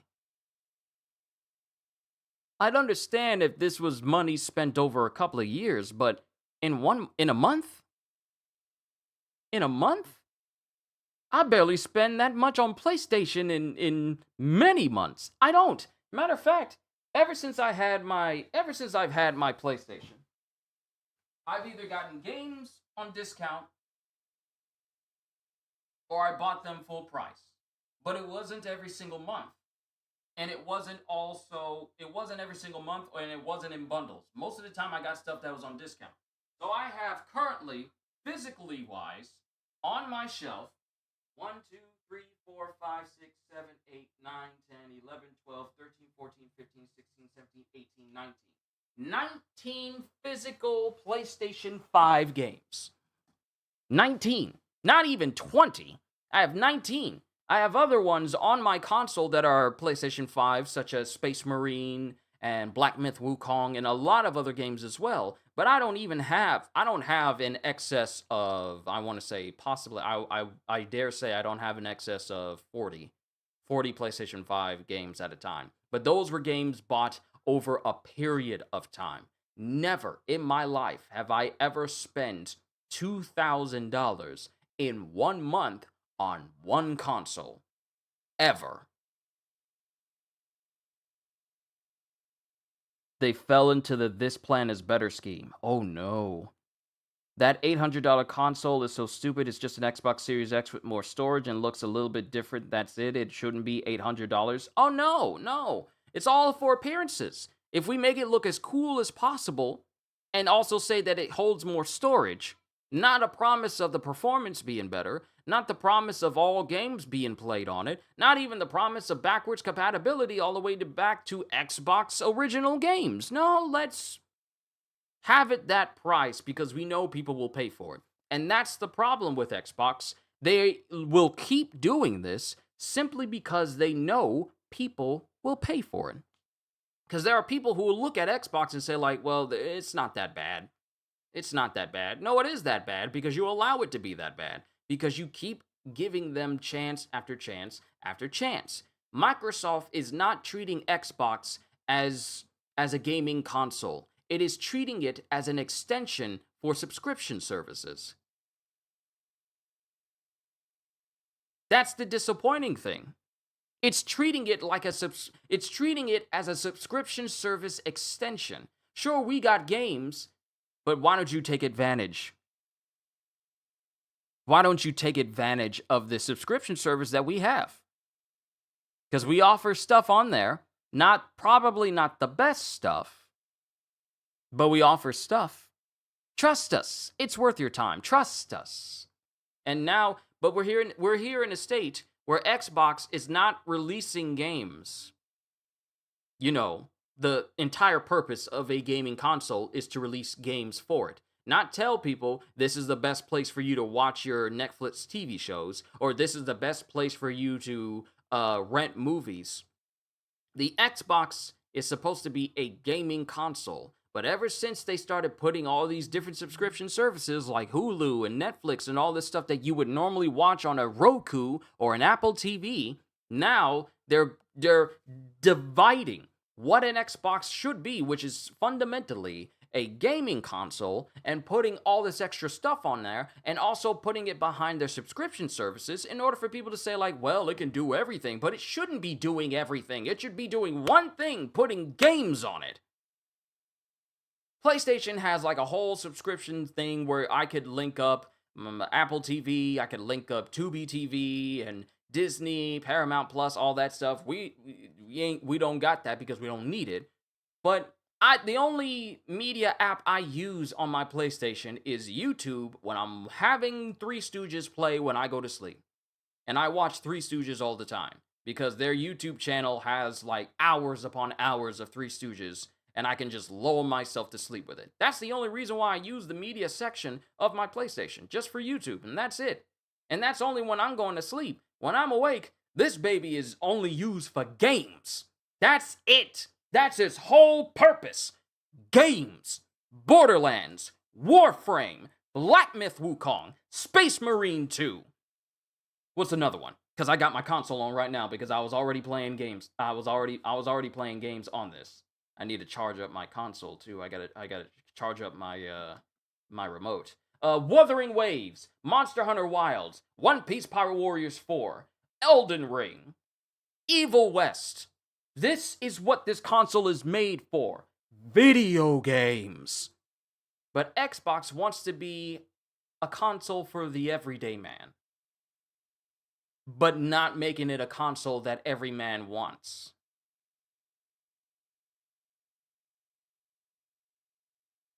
So I'm just disappointed. That's what this whole rant has been about. I'm just disappointed. I can't wrap my head around spending $800 on a console, let alone $2K. Neither can I. If the PlayStation 5 was $800, I probably still was originally $800, and they tried to release a version of the PlayStation that was $800, I would have stuck to PS4. I would have said, hey, I'll eventually get a PS5, but when the price goes down. But that's ridiculous. That's the price I paid for the very laptop that I use. And I've been using this baby for many, many years. I want to say about 10 years. I've been using this thing for 10 years, and though it's getting up there in age, it still does its job. But it's a laptop. I don't use this for gaming. This is for work. I can understand stuff being expensive if you need it for work because of the performance, but if it's for gaming, it should not be this price. So, if I come over here, give me a sec, because I want to pull this up, the Xbox ROG Ally. Because we were just talking about it. It might get a little bit sketchy here because I'm loading up a web page, so please forgive me for that. Blue Arc, PlayStation over at Xbox. I don't want to say that. It's disappointing how they're treating Xbox, but I don't want to just say like, "Oh, PlayStation is better than Xbox." But I don't want to get that in. I don't want to set the precedent that I don't want to set the mindset that PlayStation is just absolutely better than Xbox because they've made some mistakes as well. But what I really want to say that PlayStation does better than Xbox is actually give people a reason to buy a PlayStation 5 or even a PlayStation 5 Pro for whatever reason. But PlayStation, oh no, wait, hang on, misinformation. It's the same price as the new standard ROG Ally that you can pre order right here. So the ROG Ally is $600. But PlayStation and Nintendo, despite their shortcomings, especially Nintendo's shortcomings and the shortcomings they continue to mess with, they are still leagues better when it comes to consumer gaming than Xbox. Let's be real. They are fundamentally better than them. But this is the ROG Ally. Oh, wait. Wrong scene. There we go. All right. Sorry about that. I forgot to show it on the screen for you guys. But this is the ROG Ally. This is the handheld that's affiliated with Xbox. Mind you, this isn't an Xbox-made handheld. This is an already pre-existing handheld that has already been a thing that is getting Xbox integration. And this is what the ROG Ally is. It's a 16 gig RAM, 512 gigabyte handheld console that is $600. Now, if we go over to the 512 gigabyte console for Xbox, that's $400. And that's Series S. It does everything that the ROG Ally can do, except you can take it everywhere. The Series S, 512 gigs, is $400. The ROG Xbox Ally, 512 gigabytes, is $600. Then you move on to the insane one, the one that had me rolling my eyes when they had that Xbox showcase earlier this year. The ROG Xbox Ally X. That is 24 gigs of RAM, 1 terabyte. That is $1,000.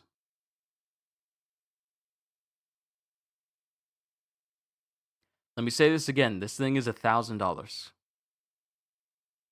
It is literally twice the price of a Switch 2.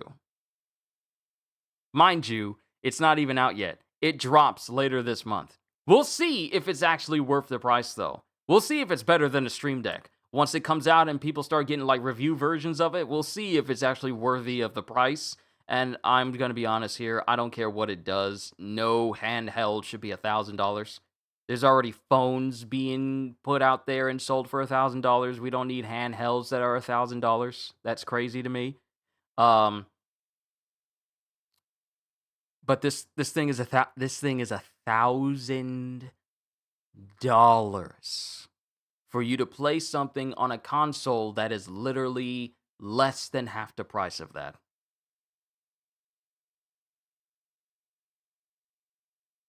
I think that thing is better than the Portal. I don't even know what's going on with the PlayStation Portal. I don't even know how good of a console that actually is. I've never actually interacted with the PlayStation Portal, so I can't say for sure.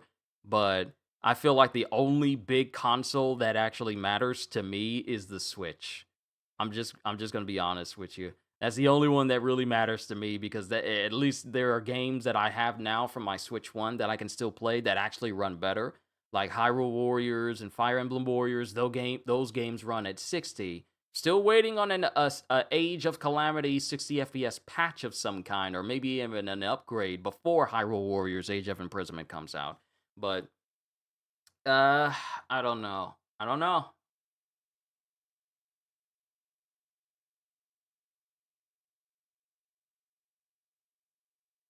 Not even a console, just a remote controller. Why can't we just have a remake of the PSP? Why can't we just have a remake of the PSP? Can't we just have that? I think that like PlayStation is a premium console that runs games at their highest quality. They can't highest quality they can, while Xbox used to be a console with a price point that was more pragmatic for blue collar guys. And you're right. And to be honest with you, whenever I looked at the PlayStation Portal, it just felt like I feel like I'm gonna break this thing if I'm not careful. Because of the very thin screen, and I don't even know the perks for a PlayStation Portal for the PS Portal. I really don't. But for me, it's just like, I don't know. It's just like it's all right. I'll just stick with my controller. It's literally a handheld PC. Tony Baloney? Tony Baloney, is that you? Dude, I haven't seen you in a while. Unless you're the same Tony Baloney I spoke to when I was playing Watch Dogs Legion years ago. If that's the same dude, if you're the same dude, hi. How has life been treating you? If you're a different Tony Baloney and you've never been here before, I'm sorry. There's just another Tony that I know that I haven't seen here in a minute. It's literally a handheld PC. Are you talking about the Xbox ROG Ally? Ally? Not Ally, not Ally, but it's Ally. I think Xbox is trying to select their audience with their move. They are. Yes, my bad. I barely get on this channel. You know, you don't feel you're fine. You're fine. Don't even feel like it's my bad. It's not your bad. Life happens. It's fine. I'm just happy to see you again. It's been a while, my friend. It's been quite a while. But honestly, I really do hope life has been treating you well since you've been away. It's like I need a car. While I would, of course, prefer a Mustang or Porsche, but my minivan is more practical and serves its purpose. And Kitty, you're right. They're honestly trying to gauge who is going to be willing to stick with Game Pass. They're trying to thin out the herd of people who are going to keep supporting them, and versus the people that don't want to deal with the price hike, and make it very tedious for them to not want to be a part of the group of people that want to pay more. So that's the power move. That's the power move. We need to decide how we're going to keep Xbox relevant. So we need to divvy up the amount of players we have. We need to and let's test it, because this is the testing phase for them. They're testing things out to see how much they can be allowed. And then once it seems like things are being allowed enough, they're going to push again. They do this all the time. And mind you, it's not Xbox who just does this, because PlayStation has done it, Nintendo has done it, especially with them trying to release Mario at $80. They're trying to push and see who is all willing to bend the knee and spend $80 for a game, and that has prompted other people to say, like, let's make our game $80. Now in Xbox case, they don't have anything that warrants an $80 price point. However, they are still trying to test the waters by making stuff more expensive.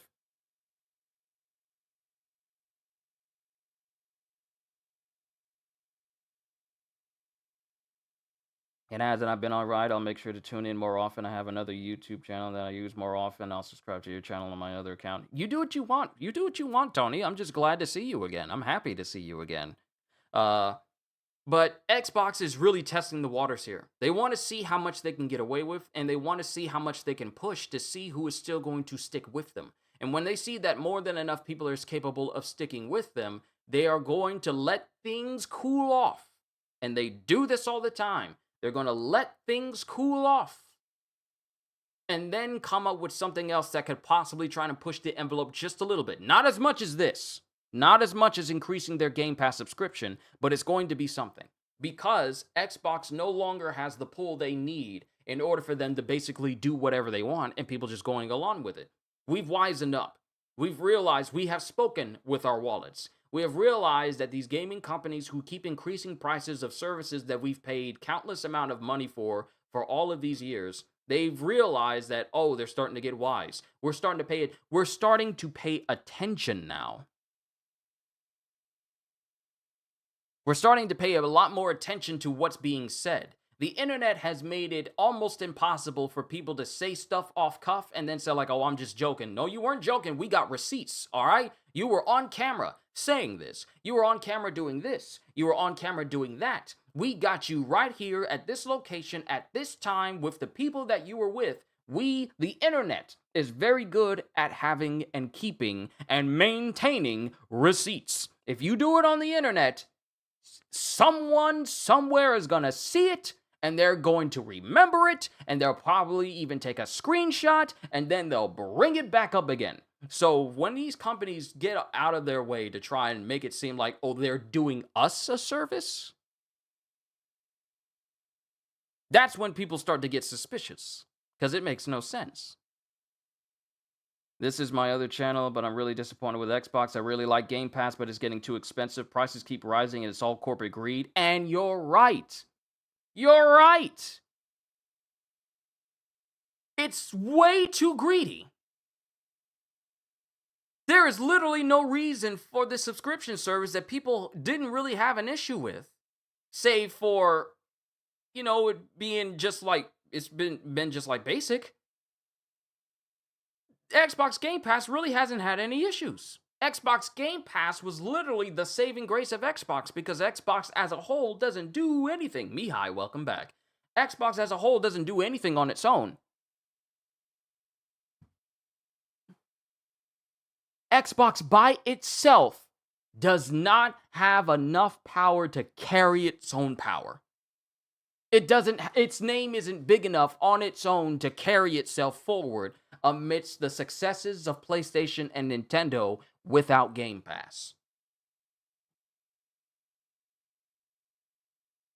Xbox on its own is essentially kind of worthless without Game Pass.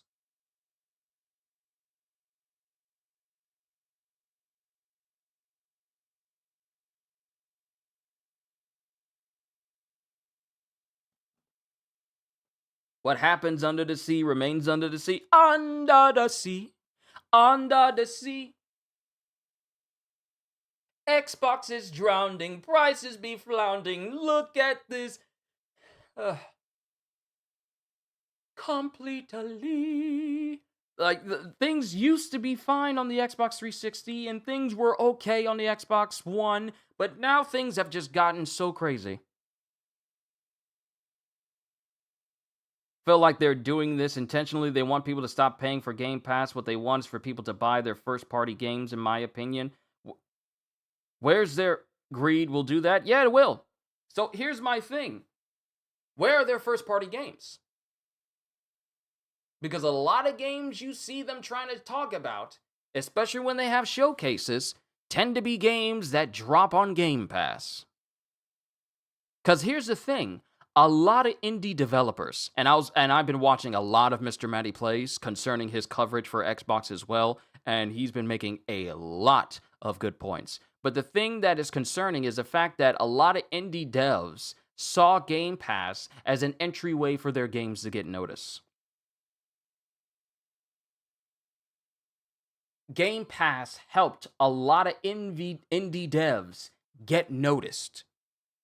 What Xbox is doing is creating a system where people are becoming less and less inclined to want Game Pass, which could then affect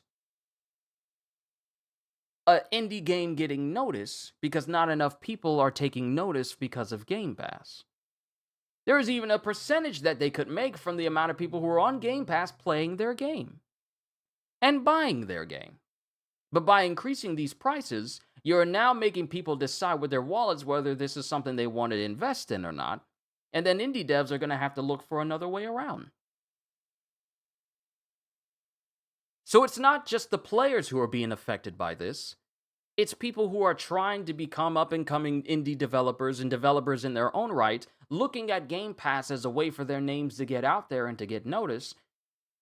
And Xbox is making it trickier for people to notice them by making their Game Pass, where they could get noticed, less incenting, less inviting. So it's not just players, but it's other people as well. Can we have a jailbroken Xbox? No. No, you can't have a jailbroken Xbox. An Xbox that would allow, let's say, for instance, uh, are you saying like a jailbroken Xbox that lets you play anything or lets you do anything on there? No, because it's all a matter of control. If we can control what we put on these subscriptions, we can control the people's wallets.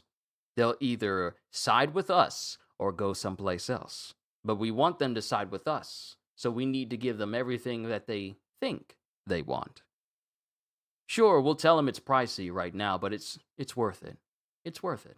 Don't worry, it's worth it. It's just a couple $30 a month.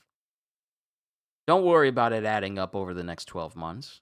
We'll keep things as they are, because here's the thing, they're not going to add anything new to Xbox Game Pass to warrant the price increase. Because Ubisoft Classics is not an incentive. EA games are not an incentive. It's all a matter of control. If they wanted to do Xbox One compatible stuff, they would have done it already. But aside from them doing this misstep with Game Pass, they can't even get a absolute perfect handle on the hardware that they have. So, no. No, you can't get a jailbroken Xbox that lets you play everything on there. Because then that's something that they can't control. They can't lock Xbox One games behind Game Pass if your console plays it already. They can't lock stuff behind subscriptions and titles and tiers if the console does everything that you need for it to. And you don't need to buy a brand new version of the game. You can play the old one that you had.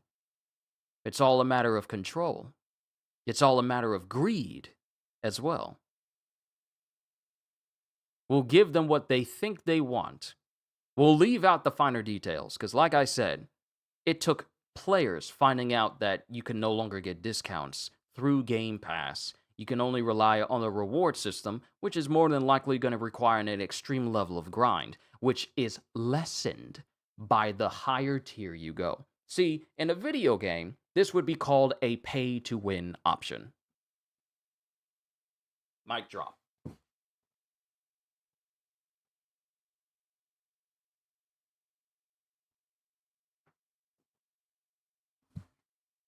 In a video game, going to a higher tier to lessen a grind would be called a pay-to-win option. And considering the fact that in order for you to get higher amounts of earned points that you have to pay for with real money, it is essentially a pay-to-win type option. To lessen the grind, Ubisoft would call them time savers.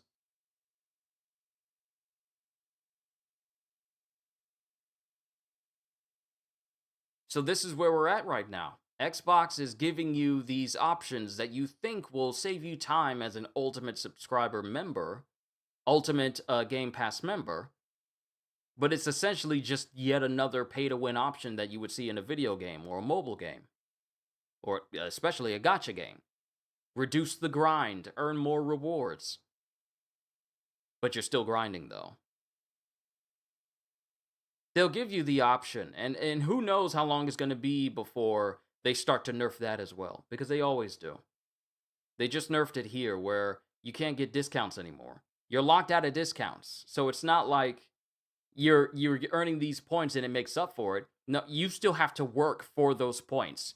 5,000 points only nets you $5. And who knows how long it'll take you to do that. Because they don't exactly list exactly what quests you would need to do in order for you to get those points.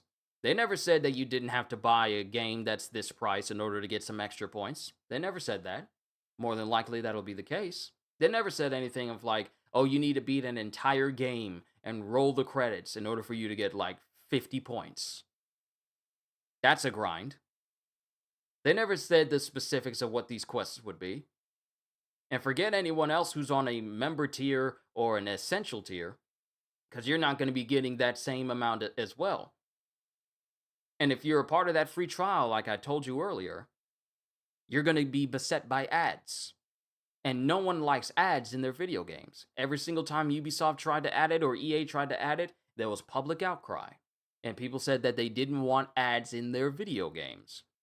The ads should be for your video games for us to buy them, period. That we see on an ad on YouTube or maybe an ad on TV or whatever. But not when I'm using your subscription service. Cuz now you're trying to tell me if you want to get rid of these ads, you need to go up to a higher tier. So it's all a matter of control. They're purposefully doing these things to push you in a direction that you more than likely don't want to go in, telling you that it's better for you overall.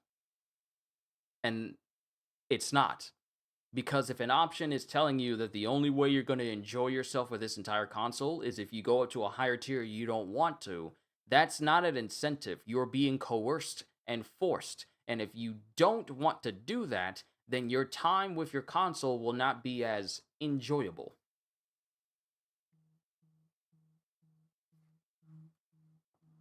Family's calling me. Give me a sec.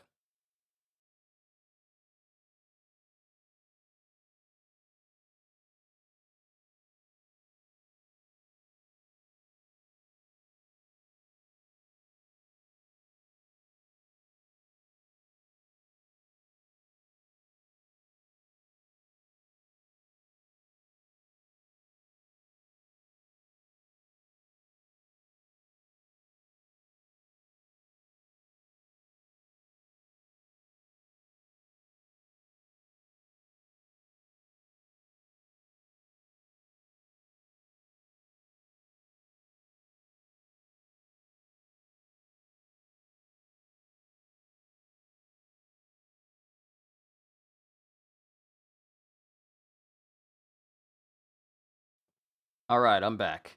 Let's see. It's almost like a Stockholm syndrome issue. You're too accustomed to the fact that you're being taken advantage of, you can't see it for its face value. And then let's see. 30 times 12, that's 360 a year. No, thank you. Exactly.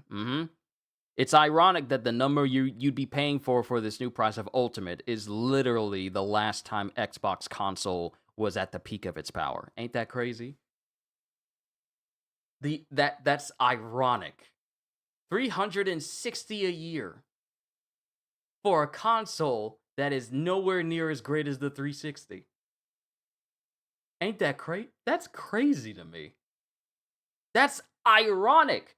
So even when they're not telling you that you won't be getting stuff as good as the 360, you're still getting reminded of the 360. And that's only if you pay for Game Pass. That's not including buying physical copies of games or other stuff for the Xbox. So yeah, you're spending more. Let's see. Game developers are flocking Sony to make their games because they see the writing on the wall, which is what Microsoft doesn't care about, the player's experience, only how much they are willing to pay. And that's sad, okay? This is gaming. Many people, including myself, make their livelihood from video games. But it's also a way that I relax. When I'm done reading or doing reactions, I play games. I relax. I listen to maybe some music or even have someone, a video playing, but I'm playing games and I'm just chilling, relaxing, enjoying myself. Gaming is supposed to be an outlet. It is not an option where you need to wager whether you should be having fun or if I need to spend more money to have fun. That should never be the case for a console at all. When I play a game on my PlayStation or my Switch, I know I'm getting my money's worth because these games want me to have fun. They're not demanding that I fork over constant, increasing amounts of money in order for me to have fun. In order for me to get the most out of my PlayStation, I only need to pop a game in. That's it. They don't expect me to PlayStation plays better when you get PlayStation Plus. Now, mind you, there's a lot of options for PlayStation Plus. They're extra and they're premium tiers. But I don't need them. I literally just need the bare minimum. I get me some free games from their monthlies, and I get to play online with my friends. That's all I need. Everything else for the game doesn't require that. It is literally like this is a console made to have fun on it. Same for the Nintendo. It's a console made to have fun on it. Xbox, unfortunately, has put itself in a situation where you are questioning, am I having fun with this console that I paid all this money for? Because if you find yourself seeing how much money you're spending on a console, that's an issue. If you find this console telling you that the only way you can get the most out of it is by spending more money towards it, we've got to have money. If you find a gaming industry company doing all of that, it may not be the console for you.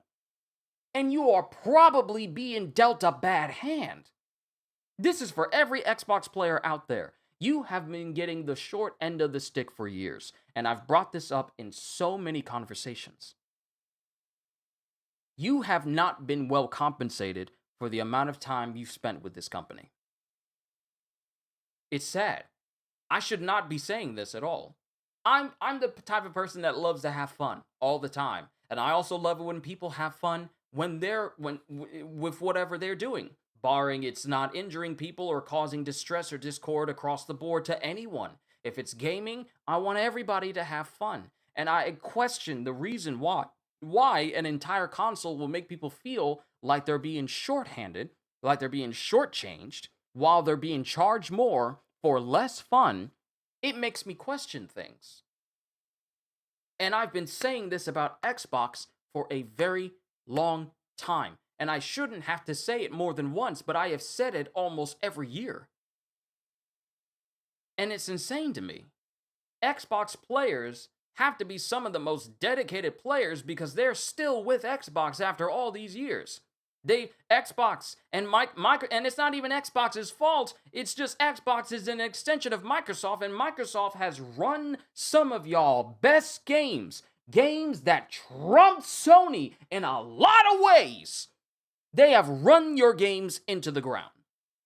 You look at Gears of War and it's all like, you could take it or leave it. You look at Halo, you could take it or leave it. Some of these flagship games that Sony couldn't for the life of themselves ever hope to ever gain access to, because now we have Gears.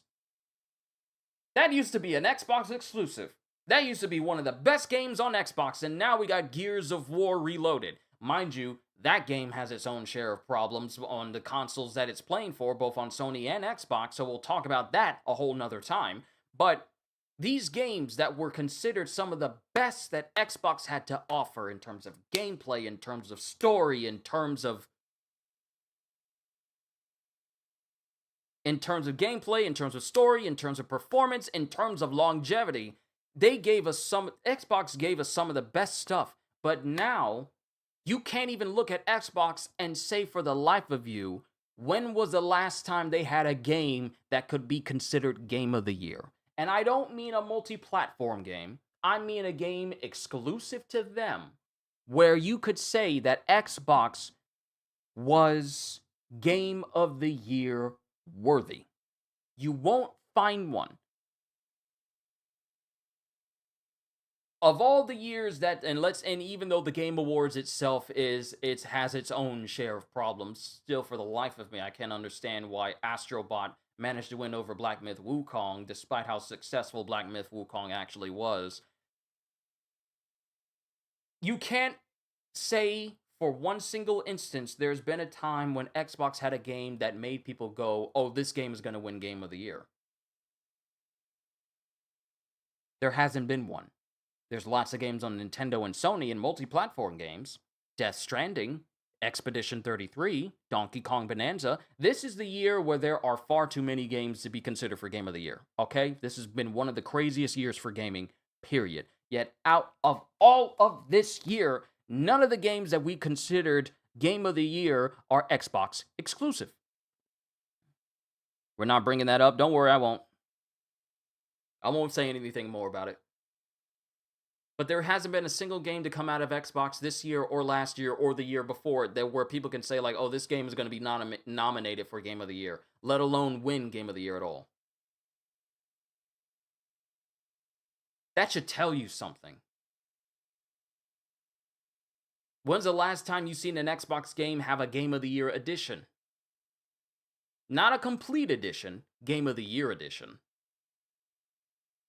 When's the last time you saw people talking about a Xbox exclusive so much that it would literally be the talk of the town? It'd be on the news. People saying, like, you need to play this game from Xbox. When's the last time you've ever heard that? When's the last time Xbox has had the limelight positively? When's the last time Xbox has had a positive limelight?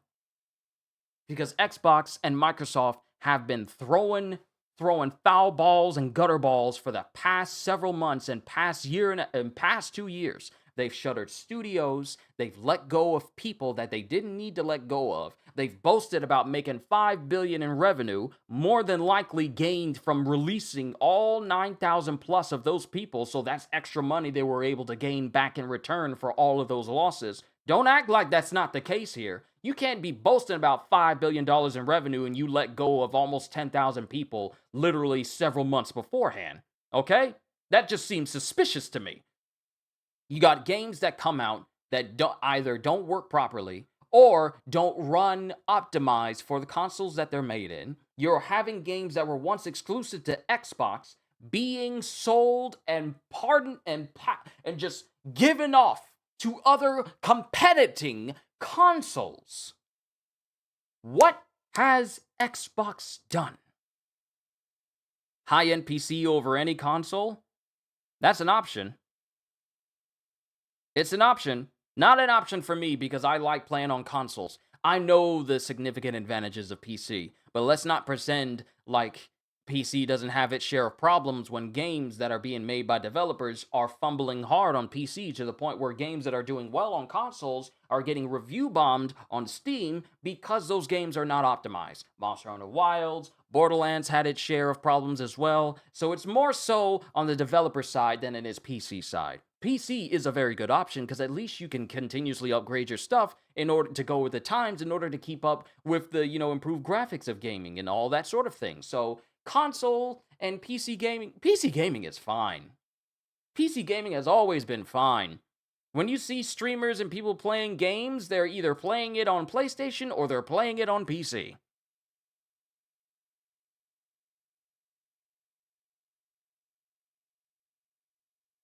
PC has been struggling lately. Yeah, when it comes to their games, yeah.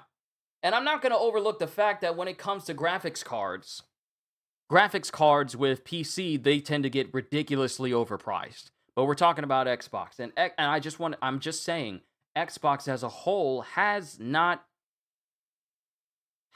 done its job in sustaining itself. It's already lost the console race. It has.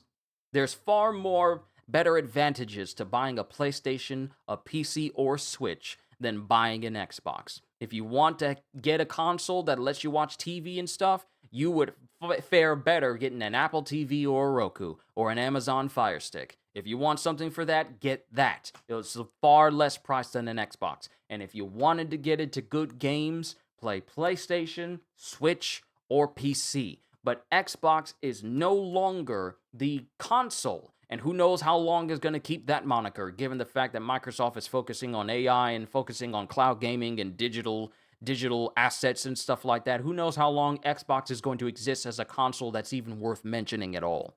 I'm not doomsaying. I'm just saying, as it stands, Xbox as a whole has failed to meet the mark for players, for its consumers. And these decisions, charging $1,000 for a handheld where you can just easily play something like a Steam Deck or use Steam in general for what they're trying to give to you, or getting another console entirely versus what Xbox is trying to tell you. Xbox telling you that you should be spending more on our subscription services to get the most when you're actually getting barely enough over what they charged you beforehand. I cannot for the life of me say that Xbox is worthy of any of you. For any Xbox player that's out there right now, Xbox is unworthy of you. Because you expect more. You've seen better from other people. And Xbox wants to charge you more money, but they're not doing their best? Tell me how that makes sense. If I get a console, I want the people who give me games for that console to be doing their absolute best. I want my experience using this console to be the absolute best. I want to tell people, get this console because it's that good. You can't say that with Xbox. You can say it's got Game Pass. Okay, what else does it have? Uh, it's got games. Okay, what was the last big hit it had? Uh, when's the last time you seen an Xbox game have an accolades trailer? Don't worry, I'll wait. When's the last time you saw an Xbox exclusive do so well it had its own accolades trailer? Because when games do very well, the very company that puts these games out wants to have trailers for them to tell them, "Oh, this is how many reviews this game has been getting. This is how good this game is." When's the last time you've seen that for Xbox or anything Xbox related?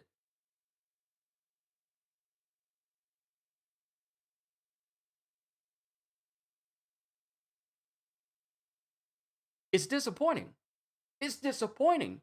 In this time and age when prices have gone up for literally everything in people's lives, we do not need this sort of ridiculousness when we're trying to operate consoles for us to take breaks from those ridiculousness of our daily lives. The last thing we want to see is insanity in the very thing that helps us relieve our sanity.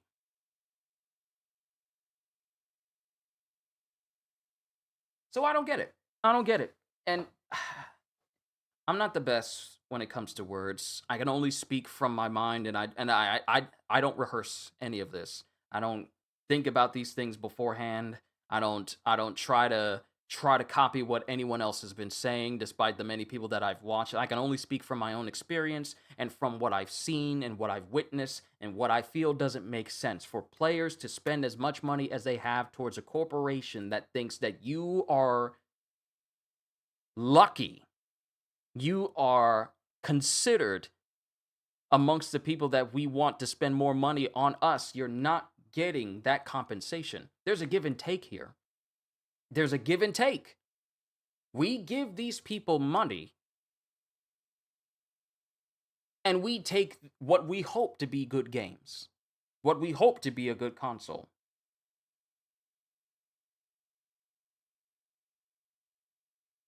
But what Microsoft has done is just take away your discounts, take away lower prices, take away the benefits you used to have across the board, take away your freedom.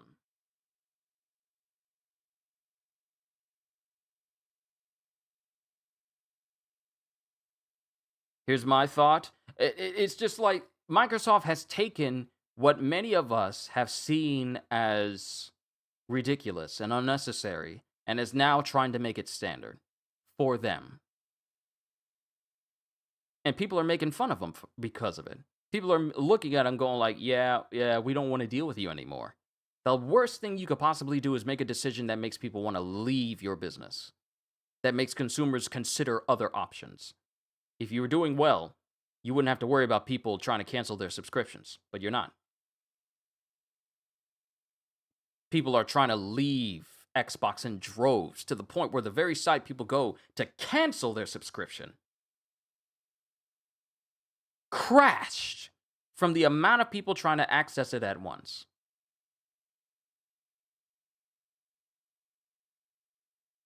Really want to partner for your PS5, so I guess I might have to buy another PS5? You don't necessarily have to buy another PS5. One PS5 is enough. Here's my thought. Who's to say Microsoft isn't slowly letting everyone go slowly and replacing them with AI? That way they bank it all to the top table.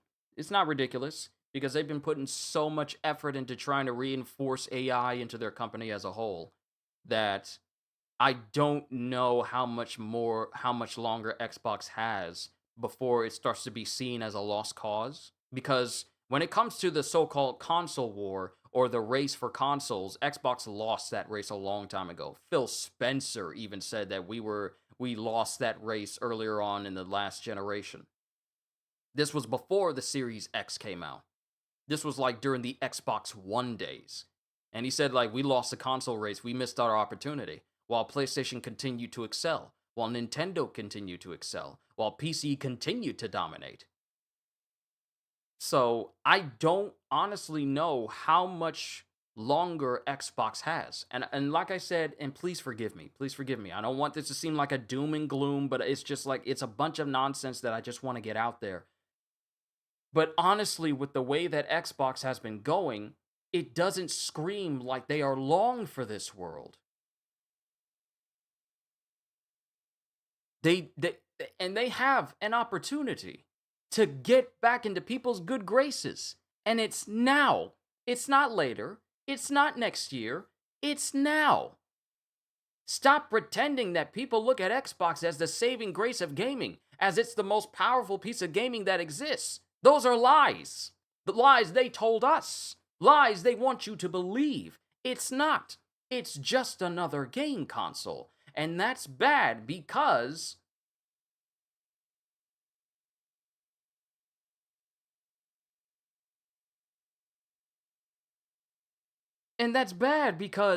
the last time we had consoles that were just another consoles, there we had GameCube was it used to be at the top and now it's just another console again.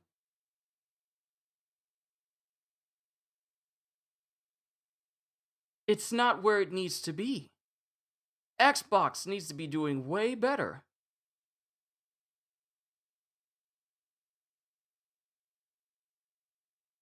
What is this man going on about? You should have been here at the beginning because that's where the beginning was, man.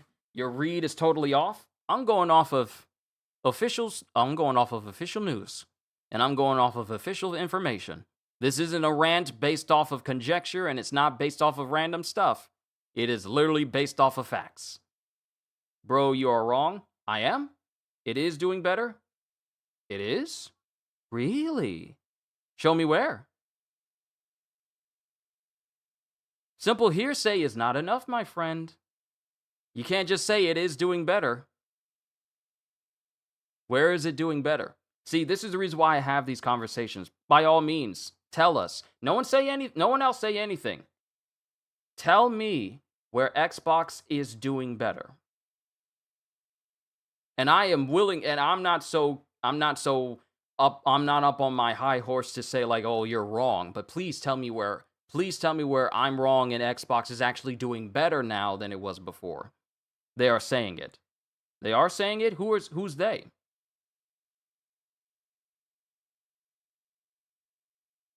Who's they?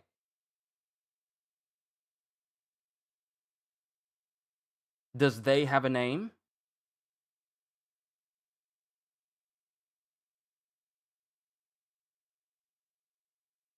No, you have the floor. You have the floor. Because this is open mic for everyone. Game Pass, devices, software, cloud gaming.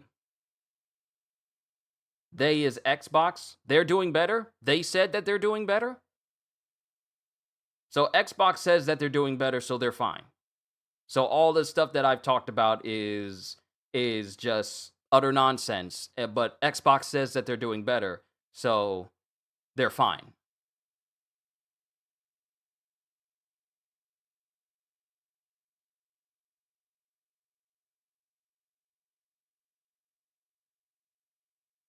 Back had to go sweep up some leaves off your backyard. You're fine. You're fine. You're fine, D Train. Also, hi. You say no? Who's they? No. Yes. Yes. No. Maybe so. It is. It is. So because Xbox says they're doing fine, that means they're doing fine. Simply because they, the very people who increased the price of Game Pass, if they're doing fine, they didn't have to increase it. The very people who are increasing the price of the console, they're doing fine. The very people who said, hey, we made $5 billion. $5 billion in revenue. But it makes more sense. All of this started from a rumor. All of this started from a rumor. Bro, that is not what I said. Then say what you're saying, because saying no, yes, while I'm trying to respond to what you're saying. Remember, there's a bit of a delay. So I see your comments come up, and I speak on it, but I'm just waiting for your response. So please, tell me, in a full sentence, who's doing better? and why they're doing better.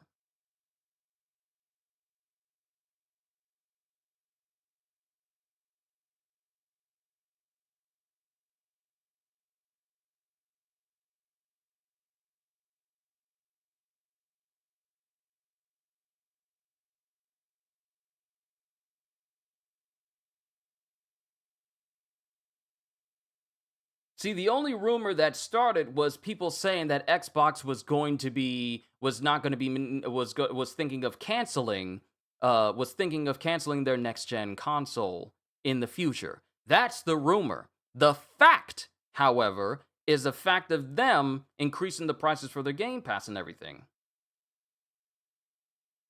And them increasing the prices of their consoles, increasing the prices for their games. Those are facts.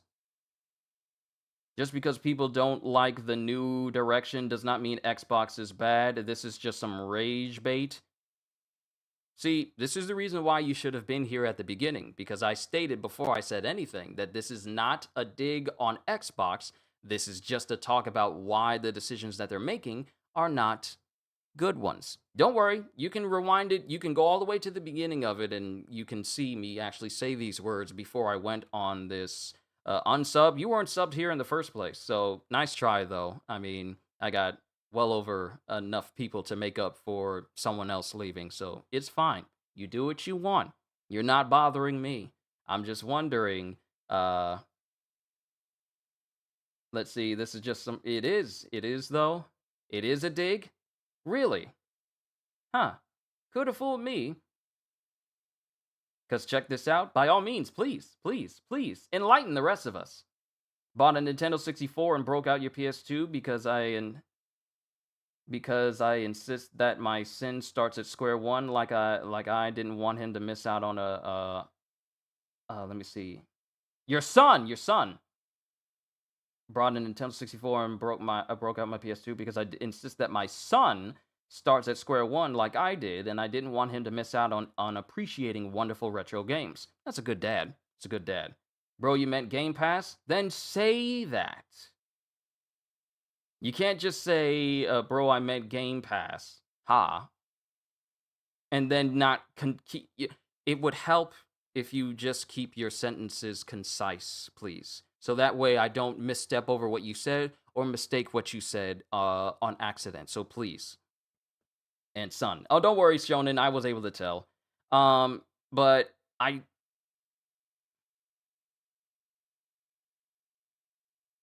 you can't say that Xbox is doing well.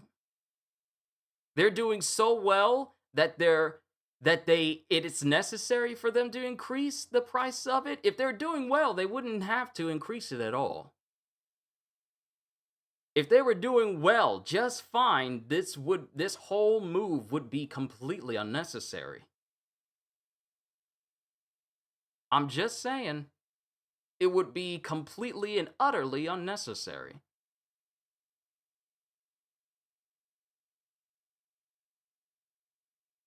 And this is just reiterating what I've said over all these years. And this isn't just me speaking on something random, but I've said this throughout the entirety of the stream. Once again, you can rewind it back and hear me say these words. Xbox players have not been well compensated. First, people said that Game Pass was not sustainable, then Xbox is like, after all the acquisitions, we do need to make more cash, so they raise it. Think how Netflix and other subservices. What do you know about their business? I don't know anything about their business. I can only speak as a consumer on the outside witnessing what they're doing. But it's kind of odd if they say, like, I get it, people don't like price hikes. Yeah, people don't like price hikes, but also not being well compensated for the price hike as a whole. That's the issue. That's one of that not even just the main issue, it's just one of the many concerns. Hiking up the price of a Game Pass that if it was already sustainable, why increase it? If the business as a whole is doing fine, why increase it? If you made $5 billion in your revenue from the fiscal year of 2025, why increase it? It doesn't paint a good picture. It doesn't.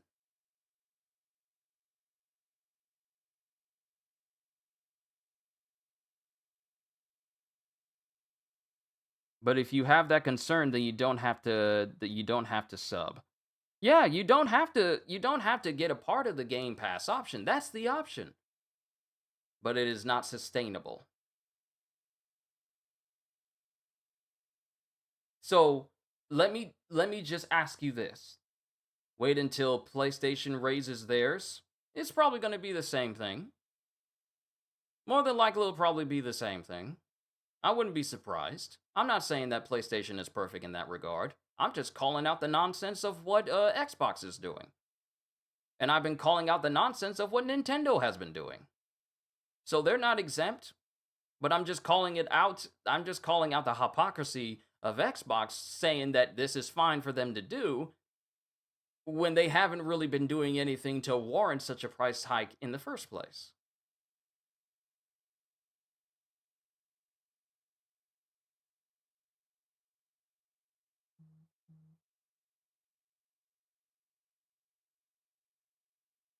Hmm, interesting. Sorry, I had an email pop up. Sorry about that. Eating popcorn. Oh, you are? I'm about to get me like a cold cut sandwich in a minute. A cold cut with bacon, turkey, and cheddar with like this honey mustard sauce. It's very very good, very good. But my whole talk during this whole time, they are restructuring for better or worse. Well, many people are wondering where the better part is supposed to be coming in. Because, mind you, they're restructuring. If they're restructuring, then they're restructuring in a way that seems innocent, but it's actually carrying a lot more with it. That just seems like it's gonna come back to bite people in the behind later on. If they like, say for instance you get the ultimate tier for Game Pass. Okay, you get access to their games, but in the process you've lost access to discounts that used to be just a normal thing that Game Pass owners used to take advantage of. So while you get EA and while you get Ubisoft Classics, you're losing access to some of the reasons many people may have gotten Game Pass, and that's because of the discounts towards other games as a whole. So you're losing stuff. Only time will tell. They're going after a new audience, ones that don't buy games at all.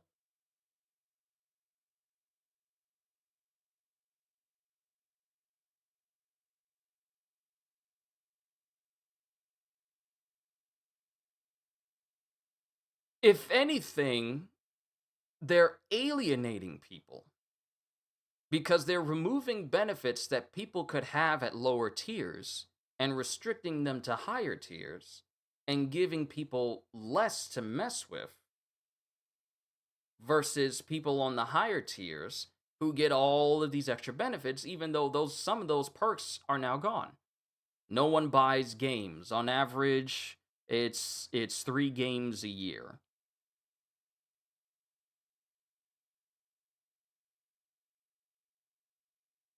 That's untrue because people still buy games. They don't buy games because they're bundling them with like subscription services. They are buying the games because they want the games. So it's like that's completely untrue. People are still buying games. It's just that Xbox games are the ones that people are not buying as much.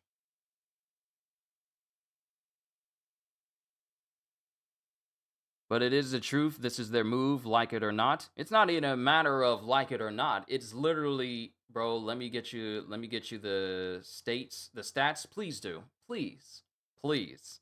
I want receipts. I've been bringing up receipts the entire time. So, I would like receipts as well. That is why they're bundling these services.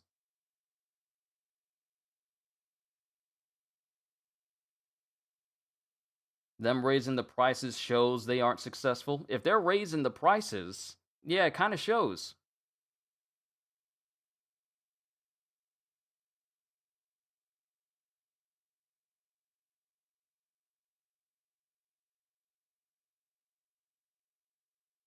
That's so not true about Xbox players not buying games. I said they're not making games not worth getting. Because you'll find Roblox, they're not in a good place. Rightful downfall. No one can deny that. Roblox requires an entire discussion all on its own. I am not going to talk about Roblox here because that requires a whole different stream altogether. I've never played Roblox, but yeah, that's a different that's a different chair to sit in. Yeah, Roblox is a problem. Are you mad? Haha. Are you 12? Mm-hmm. Dude, not worth getting, bro. What are you on? Dude, what are you on? When's the last time you heard your friends talk about, oh, I can't wait for this Xbox game to come out? When's the last time you heard someone say, oh, this Xbox game is coming out? Go get it.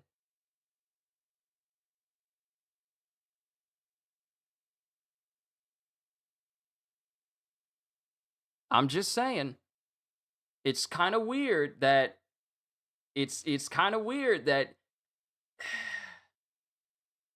and see, it comes with the territory. You always get someone who tries to come in with you, so like, actually, but they are not actually providing you with actual facts. It's just stuff they're saying off the top of their head. So, eh, eh. I don't mind being wrong, but tell me, show me where I'm wrong.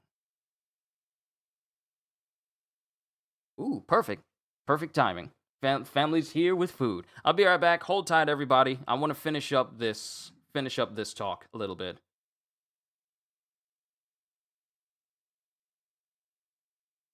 Yeah, I'll be right back. Hold tight, everybody. Let me help them bring the food in.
All right, I'm back. Why buy Xbox games when they're on Game Pass? Exactly. See, that's also a problem as well. Game Pass has made it a situation where people who own a game, or who people who own an Xbox have no real incentive to actually buy an Xbox game if they're just going to get it on Game Pass and just deal with a subscription service that way. So can we really call it a success if their subscription service promises all this stuff, but it doesn't encourage more Xbox game sales?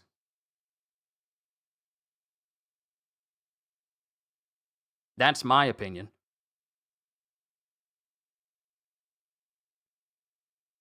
Let's see. But it's just with the way that they're doing things with Xbox, it's not a good look. It's not a good look at all. I said this over and over and over again. How long have I been doing this? Uh Roughly 2 hours. Yeah, roughly 2 hours.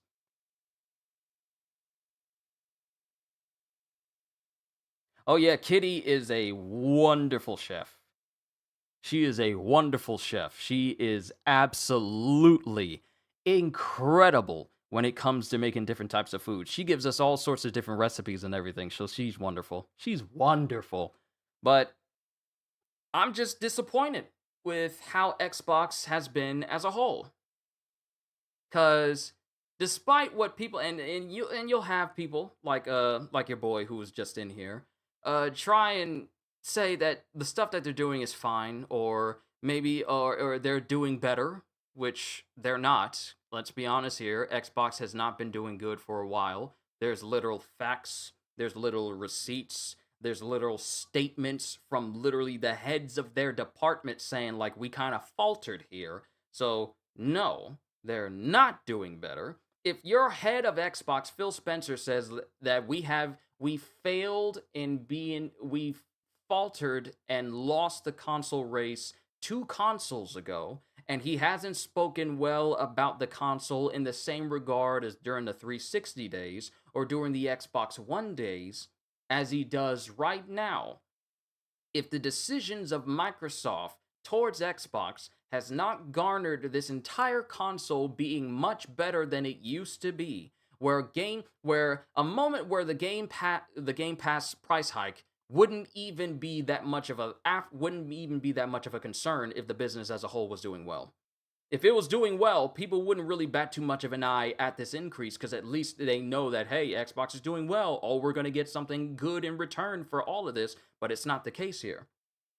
Your console is not doing better if you have people coming to a website in droves to cancel their subscription to the point where you crash the actual site. That's not a rumor, that's not hearsay, that literally happened. So it's it's just crazy to me that someone would say that Xbox is doing better, this is a good move for them, when the literal players who own Xboxes say that it's not. Game Pass is like PlayStation Plus for PlayStation. It's kind of like it. However, it's not necessary for you to get the most out of the console. Sure, like Xbox Game Pass and the like, it's necessary for you to be able to play with your friends, but that's it. You don't need to go to the highest tier to get some of the best stuff. You can just literally do what's trying to rile you up. It was a good attempt. And when you question people and they say like, "Oh, you mad, bro? Ha ha ha ha," then you already know that hey, it's not a conversation that is going to be met with two intelligent people. So it's unfortunate, but it's best to just let people say what they want. It's best to just let them. It's better to let people say what they want, get there, because it's free speech. Okay, they can say whatever they want. With them, whether they're right or not is a completely different matter. But there's free speech here. You can say what you want here, and you can be just as wrong as you want to. We all know better, but it's all good. But when what was I saying? I was saying something. Oh, PlayStation Plus. It's essentially I won't even say it's like Game Pass because I mean it has its advantages and disadvantages, but you can get the absolute bottom tier of it, and you would not be missing out on much. They've given up on quality in favor of profit. They just simply don't have the players' best interest in mind anymore. No, they don't. CDs, it's good to see you. I think the last game I bought was like a year ago, which was Baldur's Gate 3, which you had to buy digitally.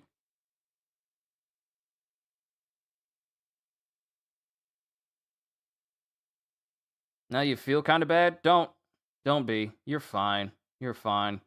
I'm all for having, competent conversation, but when you when you just like go off the cuff and you want to carry on and say like are you mad and stuff like that rather than providing the facts that I'm asking you for, then it's like, hey, you just get timed out. I don't have time for it. Let's be real here. Everyone is welcome here on this channel, but when you get belligerent and you start acting extra for no when you start acting out of sorts and acting out of pocket, then I ain't got time for you. I mean, there's literally millions of other people that I can entertain and talk to than someone who's trying to force their point across and thinks that they're right in an instant when they are wrong.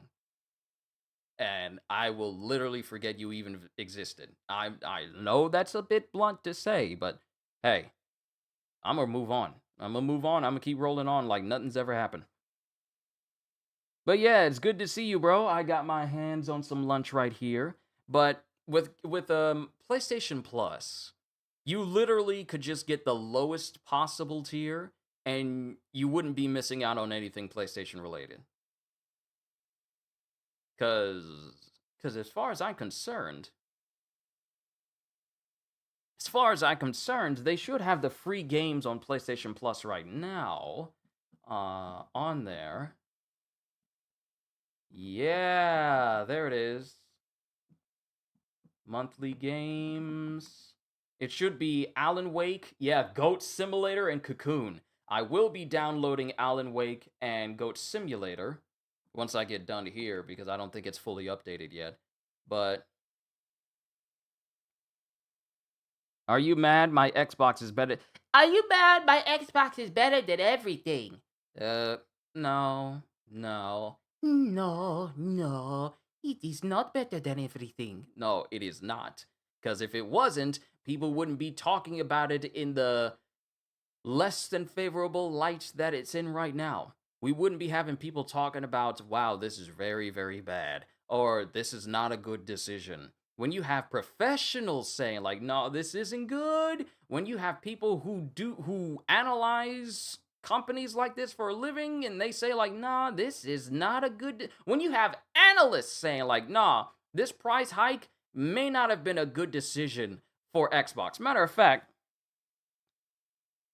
let me make sure. Let me get that receipt as well. Xbox analyst. Let me get that let me get that receipt.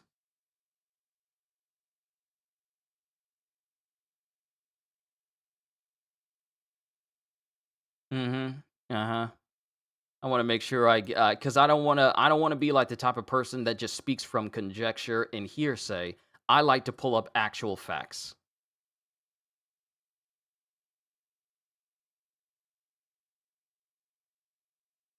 You at the tail end? I said pretty much everything. I said pretty much everything that I wanted to say.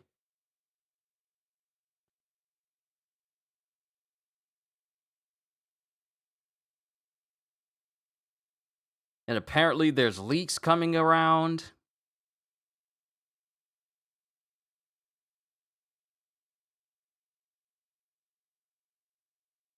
Let me see here. Microsoft defends Xbox Game Pass price hike after backlash, and I'm certain it's just digging a hole for itself at this point. Uh-huh. Of course they would defend it.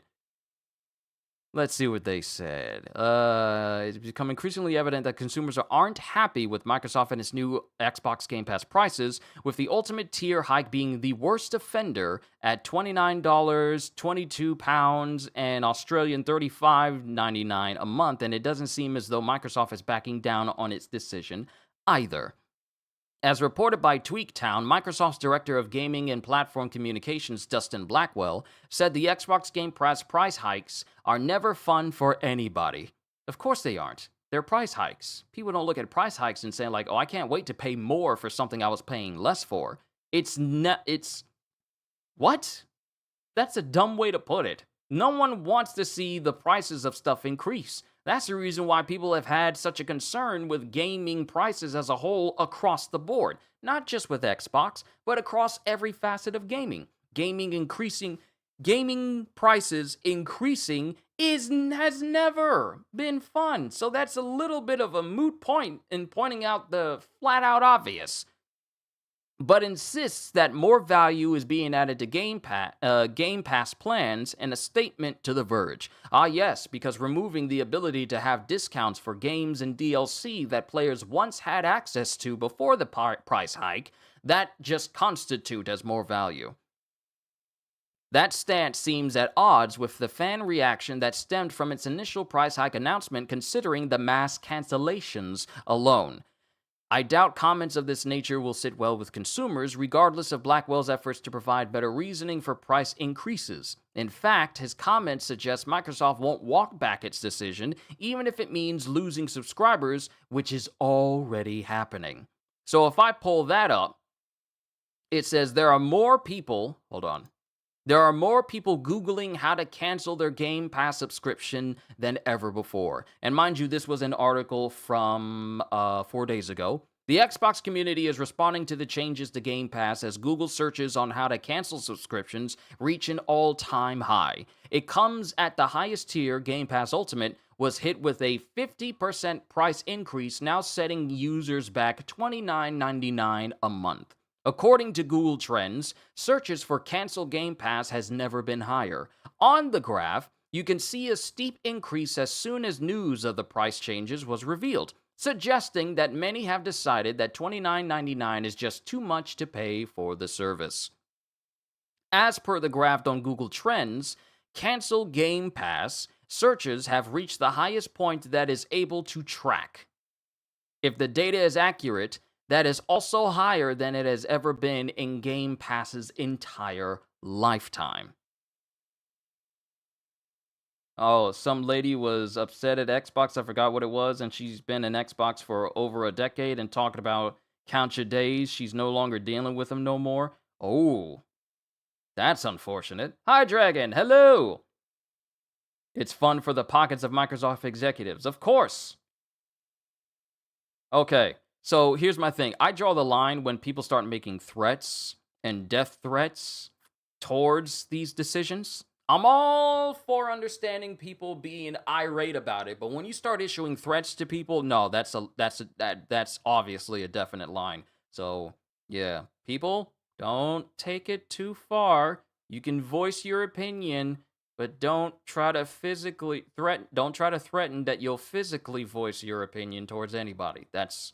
That should be obvious. I shouldn't have to say that. That should be common knowledge for people to know that you don't operate that way. That's not how you get change done. That's how you get more security at a building. So, yeah. If the data is accurate, this is also higher than it has ever been in Game Pass's lifetime. This isn't too surprising. Shortly after the new prices were revealed, the web page to cancel Game Pass subscriptions kept crashing and slowing down, presumably due to the influx of traffic. Frustrating players further, some Xbox owners were greeted with a full-page ad for the new Game Pass tiers when they booted up their consoles yesterday. And mind you, this was 4 days ago. True enough, Ultimate will now grant subscribers access to Fortnite Crew and Ubisoft Plus Classics, but few see that as a win here when the price has gone up by $10 whole. If you wish to downgrade to a less expensive tier, then you will lose access to day one releases, as they only come with Ultimate. With that said, Call of Duty games will now be excluded from all of the tiers, so you'll have to buy that even if you have Game Pass going forward, which many people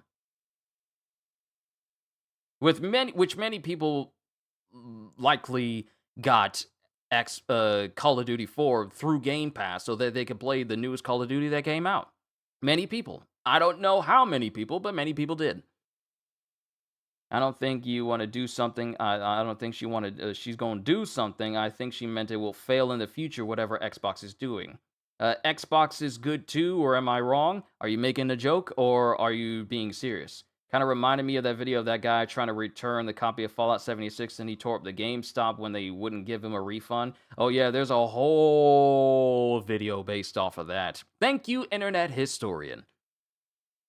Right now, we cannot say how many subscribers Xbox has lost over this, but it certainly seems to be the worst dent Game Pass has faced since going live in 2017. And now that the service is also facing criticism from within the industry too, it could be that Microsoft's experiment just hasn't panned out, despite its success over the years. But of course, there are many subscribers who would have gotten used to never buying new games and just sticking with Game Pass, so they may be less inclined to go back to the old ways. Yeah, you're joking. I know you're messing with us. I know you're messing with us. So let's go over to the Xbox Game Pass criticism unsustainable impact on industry. And this is back in July. Xbox Game Pass is damaging the industry according to devs.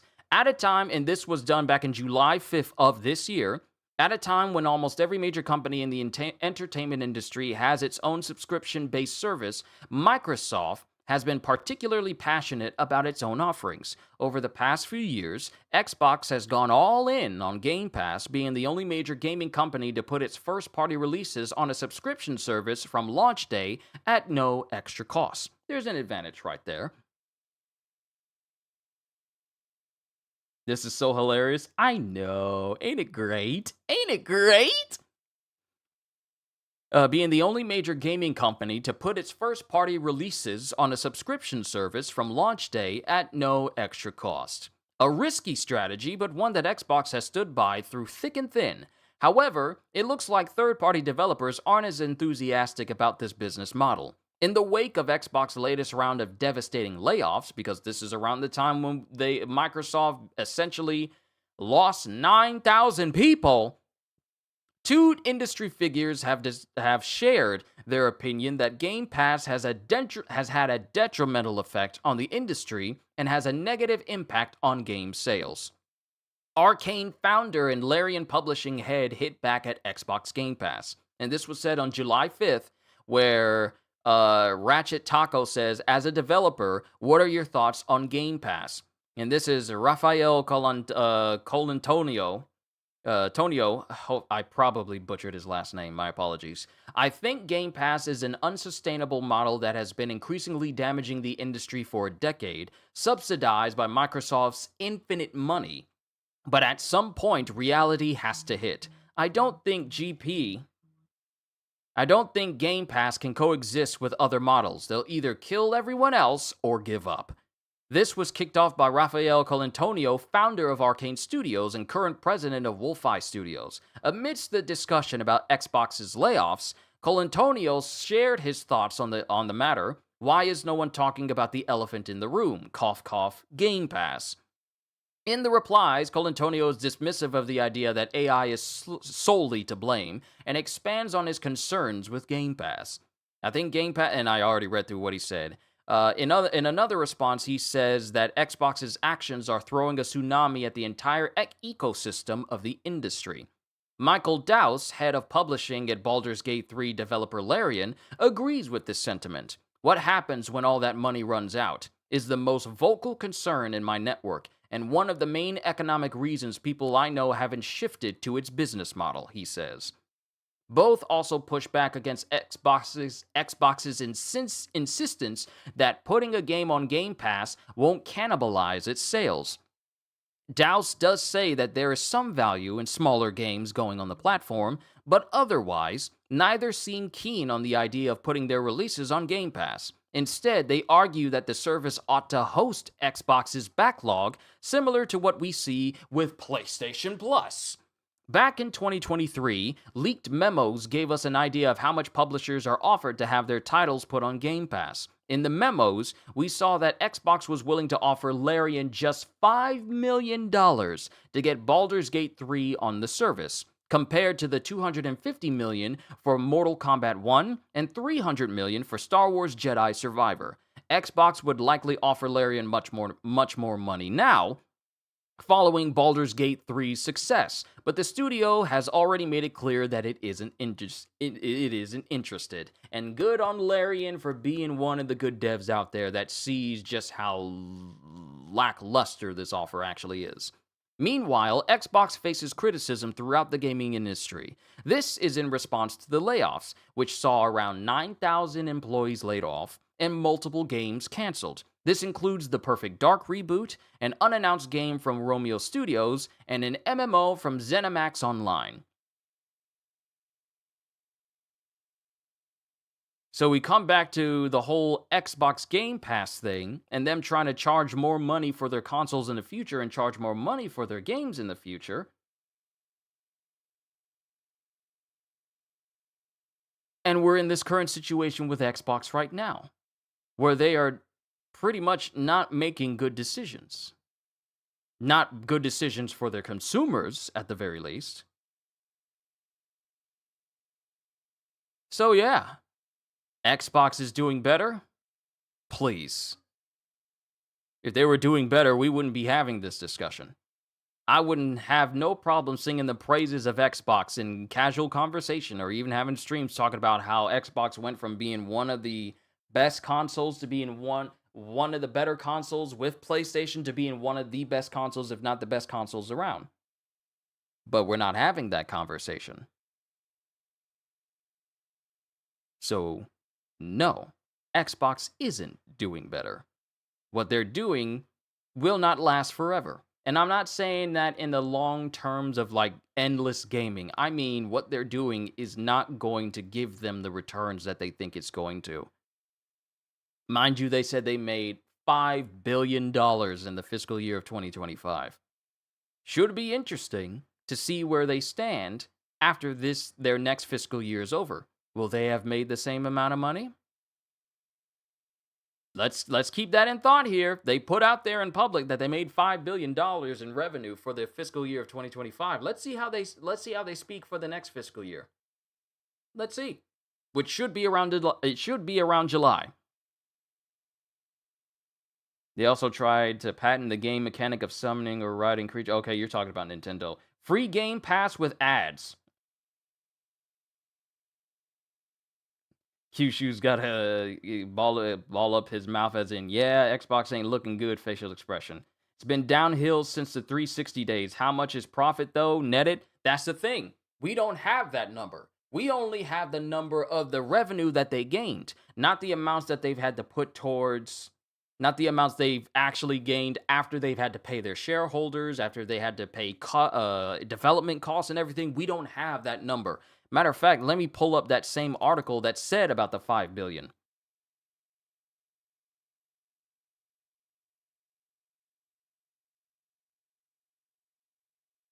Let's see.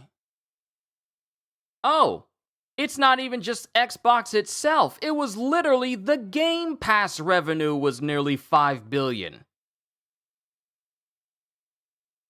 It wasn't Xbox as a whole, it was Xbox's Game Pass revenue was nearly $5 billion for the first time over the last year.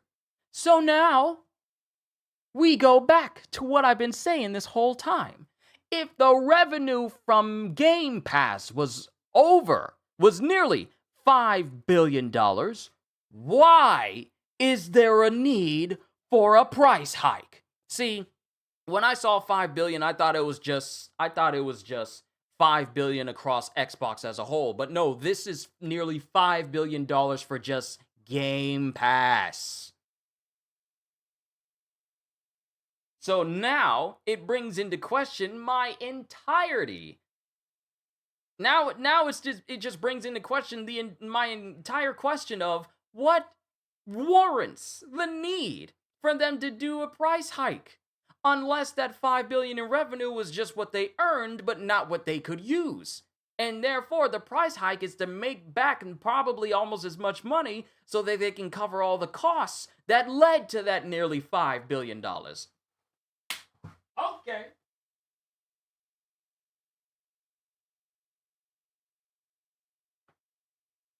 The entire time I've been talking under the assumption that this $5 billion was just what Xbox made. But no, the $5 billion is just what Game Pass made. $5 billion isn't a lot for a major gaming company, ain't it? Crazy, right? Nearly $5 billion for the first time over the last year. But when you think about the cost that spreads across all of this, all of the developments they got to do, all the games that they're producing, that 5 billion doesn't mean squat. So what many people have surmised is that this price hike is to possibly make some more of that money back so they can, because the amount of money they may have earned 5 billion, but they don't have 5 billion to spend. We listen and we don't judge, Xbox Edition. Whoever these new workers at the Xbox Corporation that done jacked up, they need to ask or bring back the OG workers who started the Xbox. They're not there anymore. Those people are not there anymore. So let me read this whole thing out. Let me show you guys. Hopefully, can I hit the button? Are we working? There we go. Right here. And this is back in July as well. You know, after the layoffs. Xbox Game Pass revenue reached a new record for Xbox over the last year, achieving nearly $5 billion in revenue for the first time. This comes from the company's Q4 and full-year earnings results covering the last 12 months ending June 30th of 2025. While CEO Satya Nadella announced the milestone on the call, he did not provide specific revenue numbers for Game Pass. Nadella also did not share subscriber numbers. That said, Game Pass subscribers are confirmed to have reached 34 million back in February 2024, and a Microsoft employee's profile suggested just 2 months ago, at the time of this article, that this number had reached 35 million, though this is unverified. Some of that growth likely comes from price hikes on the service that kicked off in July of last year. So let's remember, this is not the first price hike. This is an additional one, because last year gave us another price hike for Game Pass. But it hasn't hurt that Xbox dropped a number of new first-party games on Game Pass, especially in the last quarter of the fiscal year, including The Elder Scrolls Oblivion Remastered, good game by the way, Doom the Dark Ages, good game by the way, and Indiana Jones and the Great Circle. Never played it, but I heard it was quite good. Overall, gaming revenue for Xbox was up 10% year over year, and Xbox content and services revenue was up 13%, driven by growth in first-party content and, yes, Xbox Game Pass. Hardware revenue was down year over year by 22%. And this is all before the additional price hike that we got this year.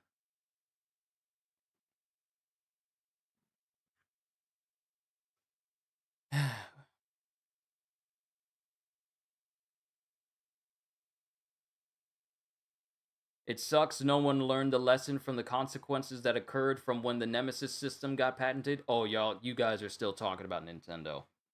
So,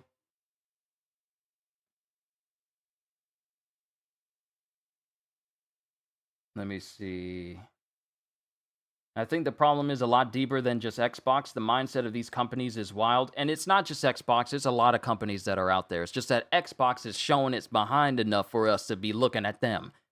The mindset of these companies is wild. A few years ago, a GTA developer was playing with the idea of charging for time spent playing online. His logic was players spend hundreds of hours playing online, we should monetize that time to maximize revenue. And if I remember correctly, that guy is no longer at Rockstar.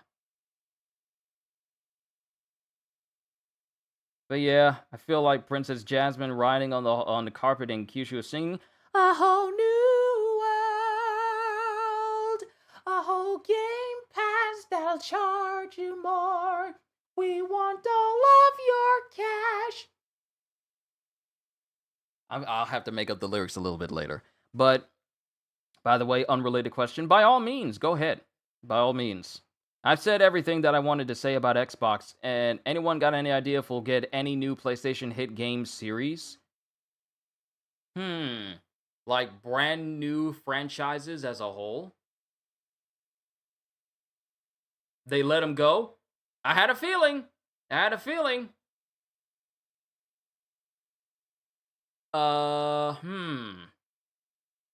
Brand new series as a whole.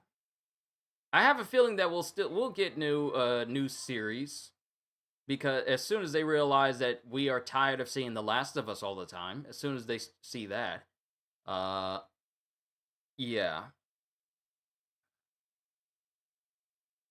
because I'm so tired of seeing The Last of Us in a state of play. I don't care. No one cares about The Last of Us. We don't care if it's on PlayStation Plus. We don't care if it's got a new edition. We don't care if it's coming with a collector's edition of the first game that's also been remastered. I'm tired of seeing The Last of Us.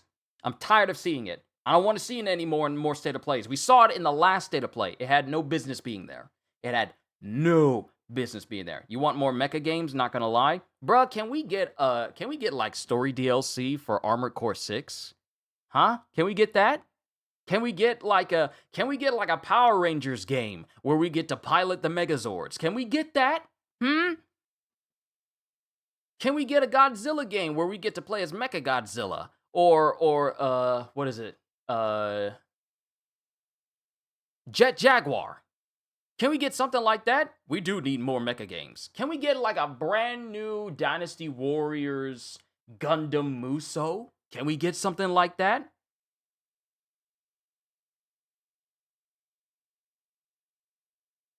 Where's Spyro been? Yeah, that's a good question. I would like to see Spyro come back. Can you imagine if we got a Spyro game on the vein of like Donkey Kong Bonanza?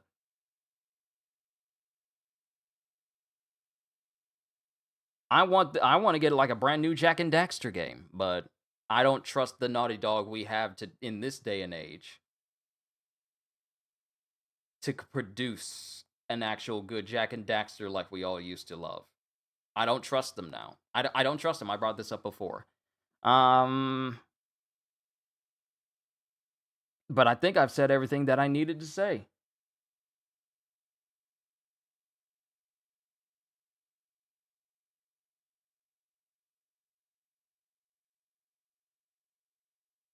They got hit hard by copyrights, and they had to take it down. Oh wait, are you talking about the Godzilla game, the bad one where you had to Godzilla's walking towards the generator?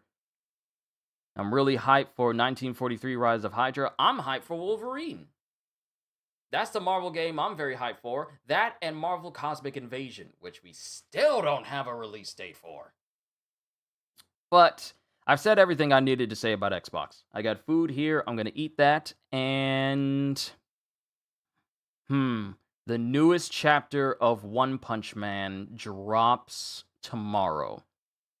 And I kind of want to go through the new chapters. I may do like an early read through of chapters 193 all the way to 209 before the newest chapter comes out tomorrow. But it probably won't be today because I've already said more than enough about Xbox as a whole. I've already got it I've already got it. I've already got how I feel about this console at the moment. So I will I'll probably rest for the rest of the day. Maybe upload a couple of shorts here and there. But I've said everything I needed to say about Xbox. And I'll just reiterate what I said. Xbox is not doing right by its own players. You can tell me all day that they're doing better, but it can't be doing better if they're increasing the prices of stuff that they don't need to, that they've already increased the price of last year. There's no need for it to be another increase this year. There's literally no reason for it. Fortnite crew? What? That's an incentive for you to, that's one of the incentives to increase it? When's the next voiceover stream? You've always loved those. We're going to be doing another one this year. While I'm still going to be messing with Borderlands and clearing some things up with Vex, since we got Alan Wake, that's going to be one of the spooky games that I play this month, as well as messing with Goat Simulator for a nice chill session as well. So we still got plenty of days within this month to cover everything. So I'm looking forward to it, but I just got to get the days together. But yeah, Xbox as a whole, I'm incredibly disappointed in how they've been treating their console, how they've been treating their players. And you cannot tell me that this is fine and that this is actually going to lead to something good to Microsoft in any shape or form. By the way, how's the Omega fight going? Have not touched it since the very first time I tried to fight. I have not touched it at all. I don't like it. I don't like the fight. But maybe it's because it was me trying to get into the fight on the very first day and me having to wait on people to actually get used to Omega. But after that first time, I'm like, yeah, I need a break from this. I'm just going to play Borderlands. But yeah, we'll cross. We got a lot of things to cross off for this month, and I'll cover them all for you guys so you guys can enjoy. If you could voice any character, who would it be and why? Hmm.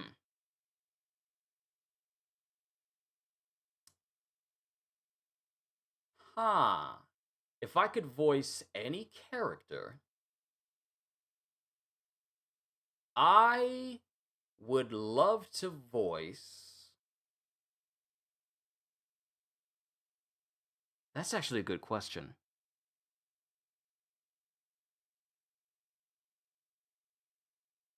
Hmm. That's actually a really good question. Because I've done a whole bunch of character voices and character voice videos on this channel. Huh. It's actually kind of tricky because there's a lot of good characters out there. And I've done some character voices before that I really liked. Oh, that's actually a very difficult one.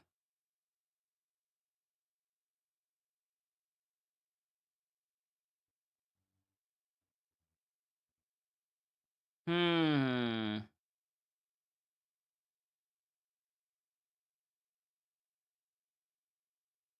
I actually can't think of a character at this moment. I'm sorry because they either have a voice that probably would sound different from mine or they already have an English dub voice. So, the ship has sailed on me being Tanjiro from Demon Slayer despite all the effort I put into reading. You seem to like Jin? Ah. Oh. Loved my Doctor Doom voiceover? Ooh, thank you. I enjoyed doing that one. I also like doing the voice of the Thing. Me doing the voice of the Thing was very, very fun.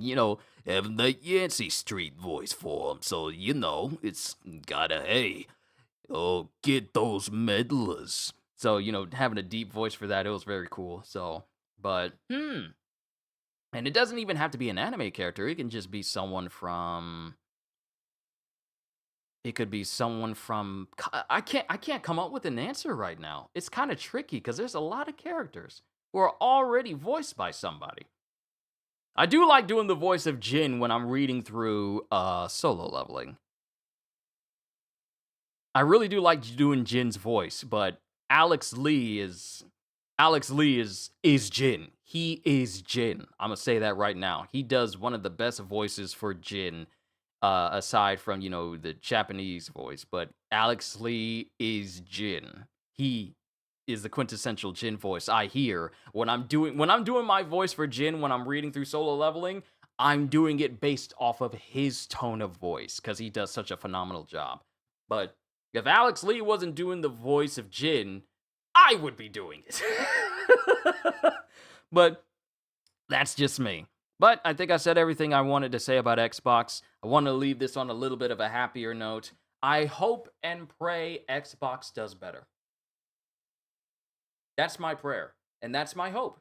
Because for every Xbox player that is seeing this and maybe ignoring it, you need to realize that you are not being well compensated for the amount of time you spent with Xbox. You deserve way more than they're offering you and actually taking away from you. You deserve, especially if you're trying to pay for Ultimate Game Pass, for Game Pass Ultimate, you deserve way more. And there's literally no excuse why they can't give it to you. But I'm disappointed that Xbox has put itself into such a situation that we're even having this discussion. This ain't rage bait because I'm only offering my own opinion and just bringing up receipts. That's all. But hey, I understand if you don't agree with what I say. You're fine. You're perfectly fine with disagreeing with me. And I'm pretty sure people will have more to say once this vid is over. If they still feel like they want to give their 2 cents, you're more than welcome to. But that's just my opinion. This is not where Xbox needs to be as a company, and especially towards its own consumers. There's literally no reason for there to be a price hike for any of you Xbox players. You deserve way more than you're getting, and you're not getting more than what you're paying for, and that is a shame. And as it stands, Xbox is not doing right by you. And I'm just disappointed that one of the big three consoles of our generations is behaving in such a way that is not indicative of the people who have helped make it reach that place in the first place, which is you, the players. So I'm just disappointed. I'm not mad. I'm just disappointed that they haven't learned that, you can do more with less. But they don't know. They don't know. They just see the money. They just see the money of things, and frankly, I don't know where that money is going because it isn't going into making the console better for you players. So I'm just wondering where it's all going. Period. If you're paying more for Game Pass, that money better be going towards making the games better and making the console better. That's the only reason why the price hike would ever be warranted. And even then, that's a 0.2% chance of that being necessary. So, that's just my opinion. I ain't got nothing else to say. I said everything I wanted to. I've been talking for the past 3 hours, so I said everything I need to say. I don't need to say nothing else. If you like this stream, hey, I appreciate you guys stopping by. If you didn't and you got something to say, I'm here. I'm here. I ain't going nowhere. I see everything you guys say. I ain't scared of none of y'all. I ain't scared of none of y'all. And we can continue the conversation in the comments if you would like to. But I said everything I need to say, and I don't need to say anymore. It's time for me to eat. From Kitty to CDs to Holster to High Dragon to the legendary Tony Baloney and Shonen Sensei. Everyone who showed up here, me high as well, thank you for stopping by my big Xbox discussion. All I can say to you is, hope you all enjoyed. Can't wait to see you all in my next video. Like, comment, and subscribe if you haven't already. Even check out my Patreon because I am always looking forward to entertaining you. And because I know you're coming back anyway. Have a fantastic day, and once again, as always, later, peoples!